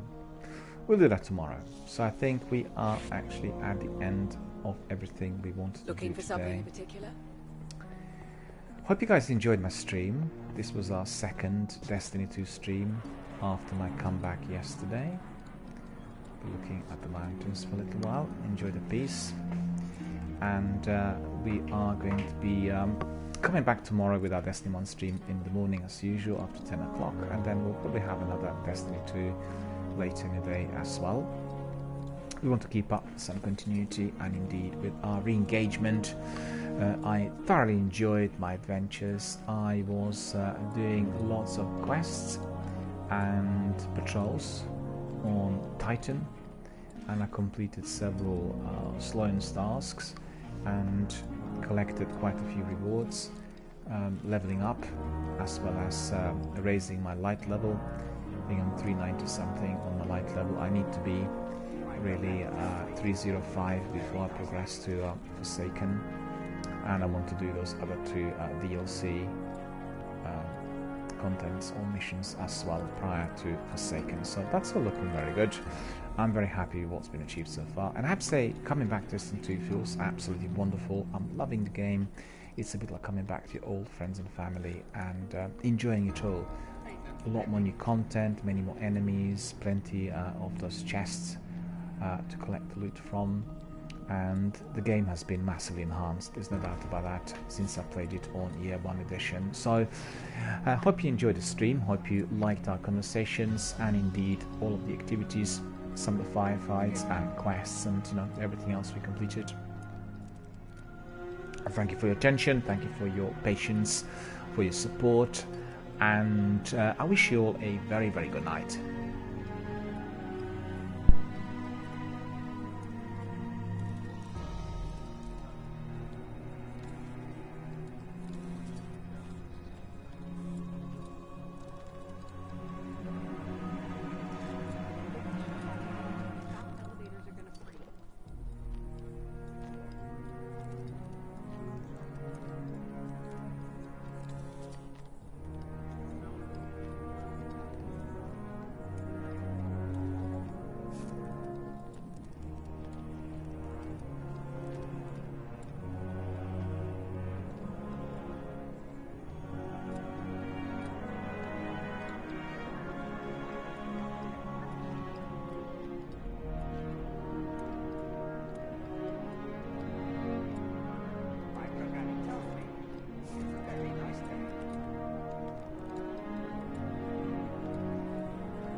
Welcome. Checking in.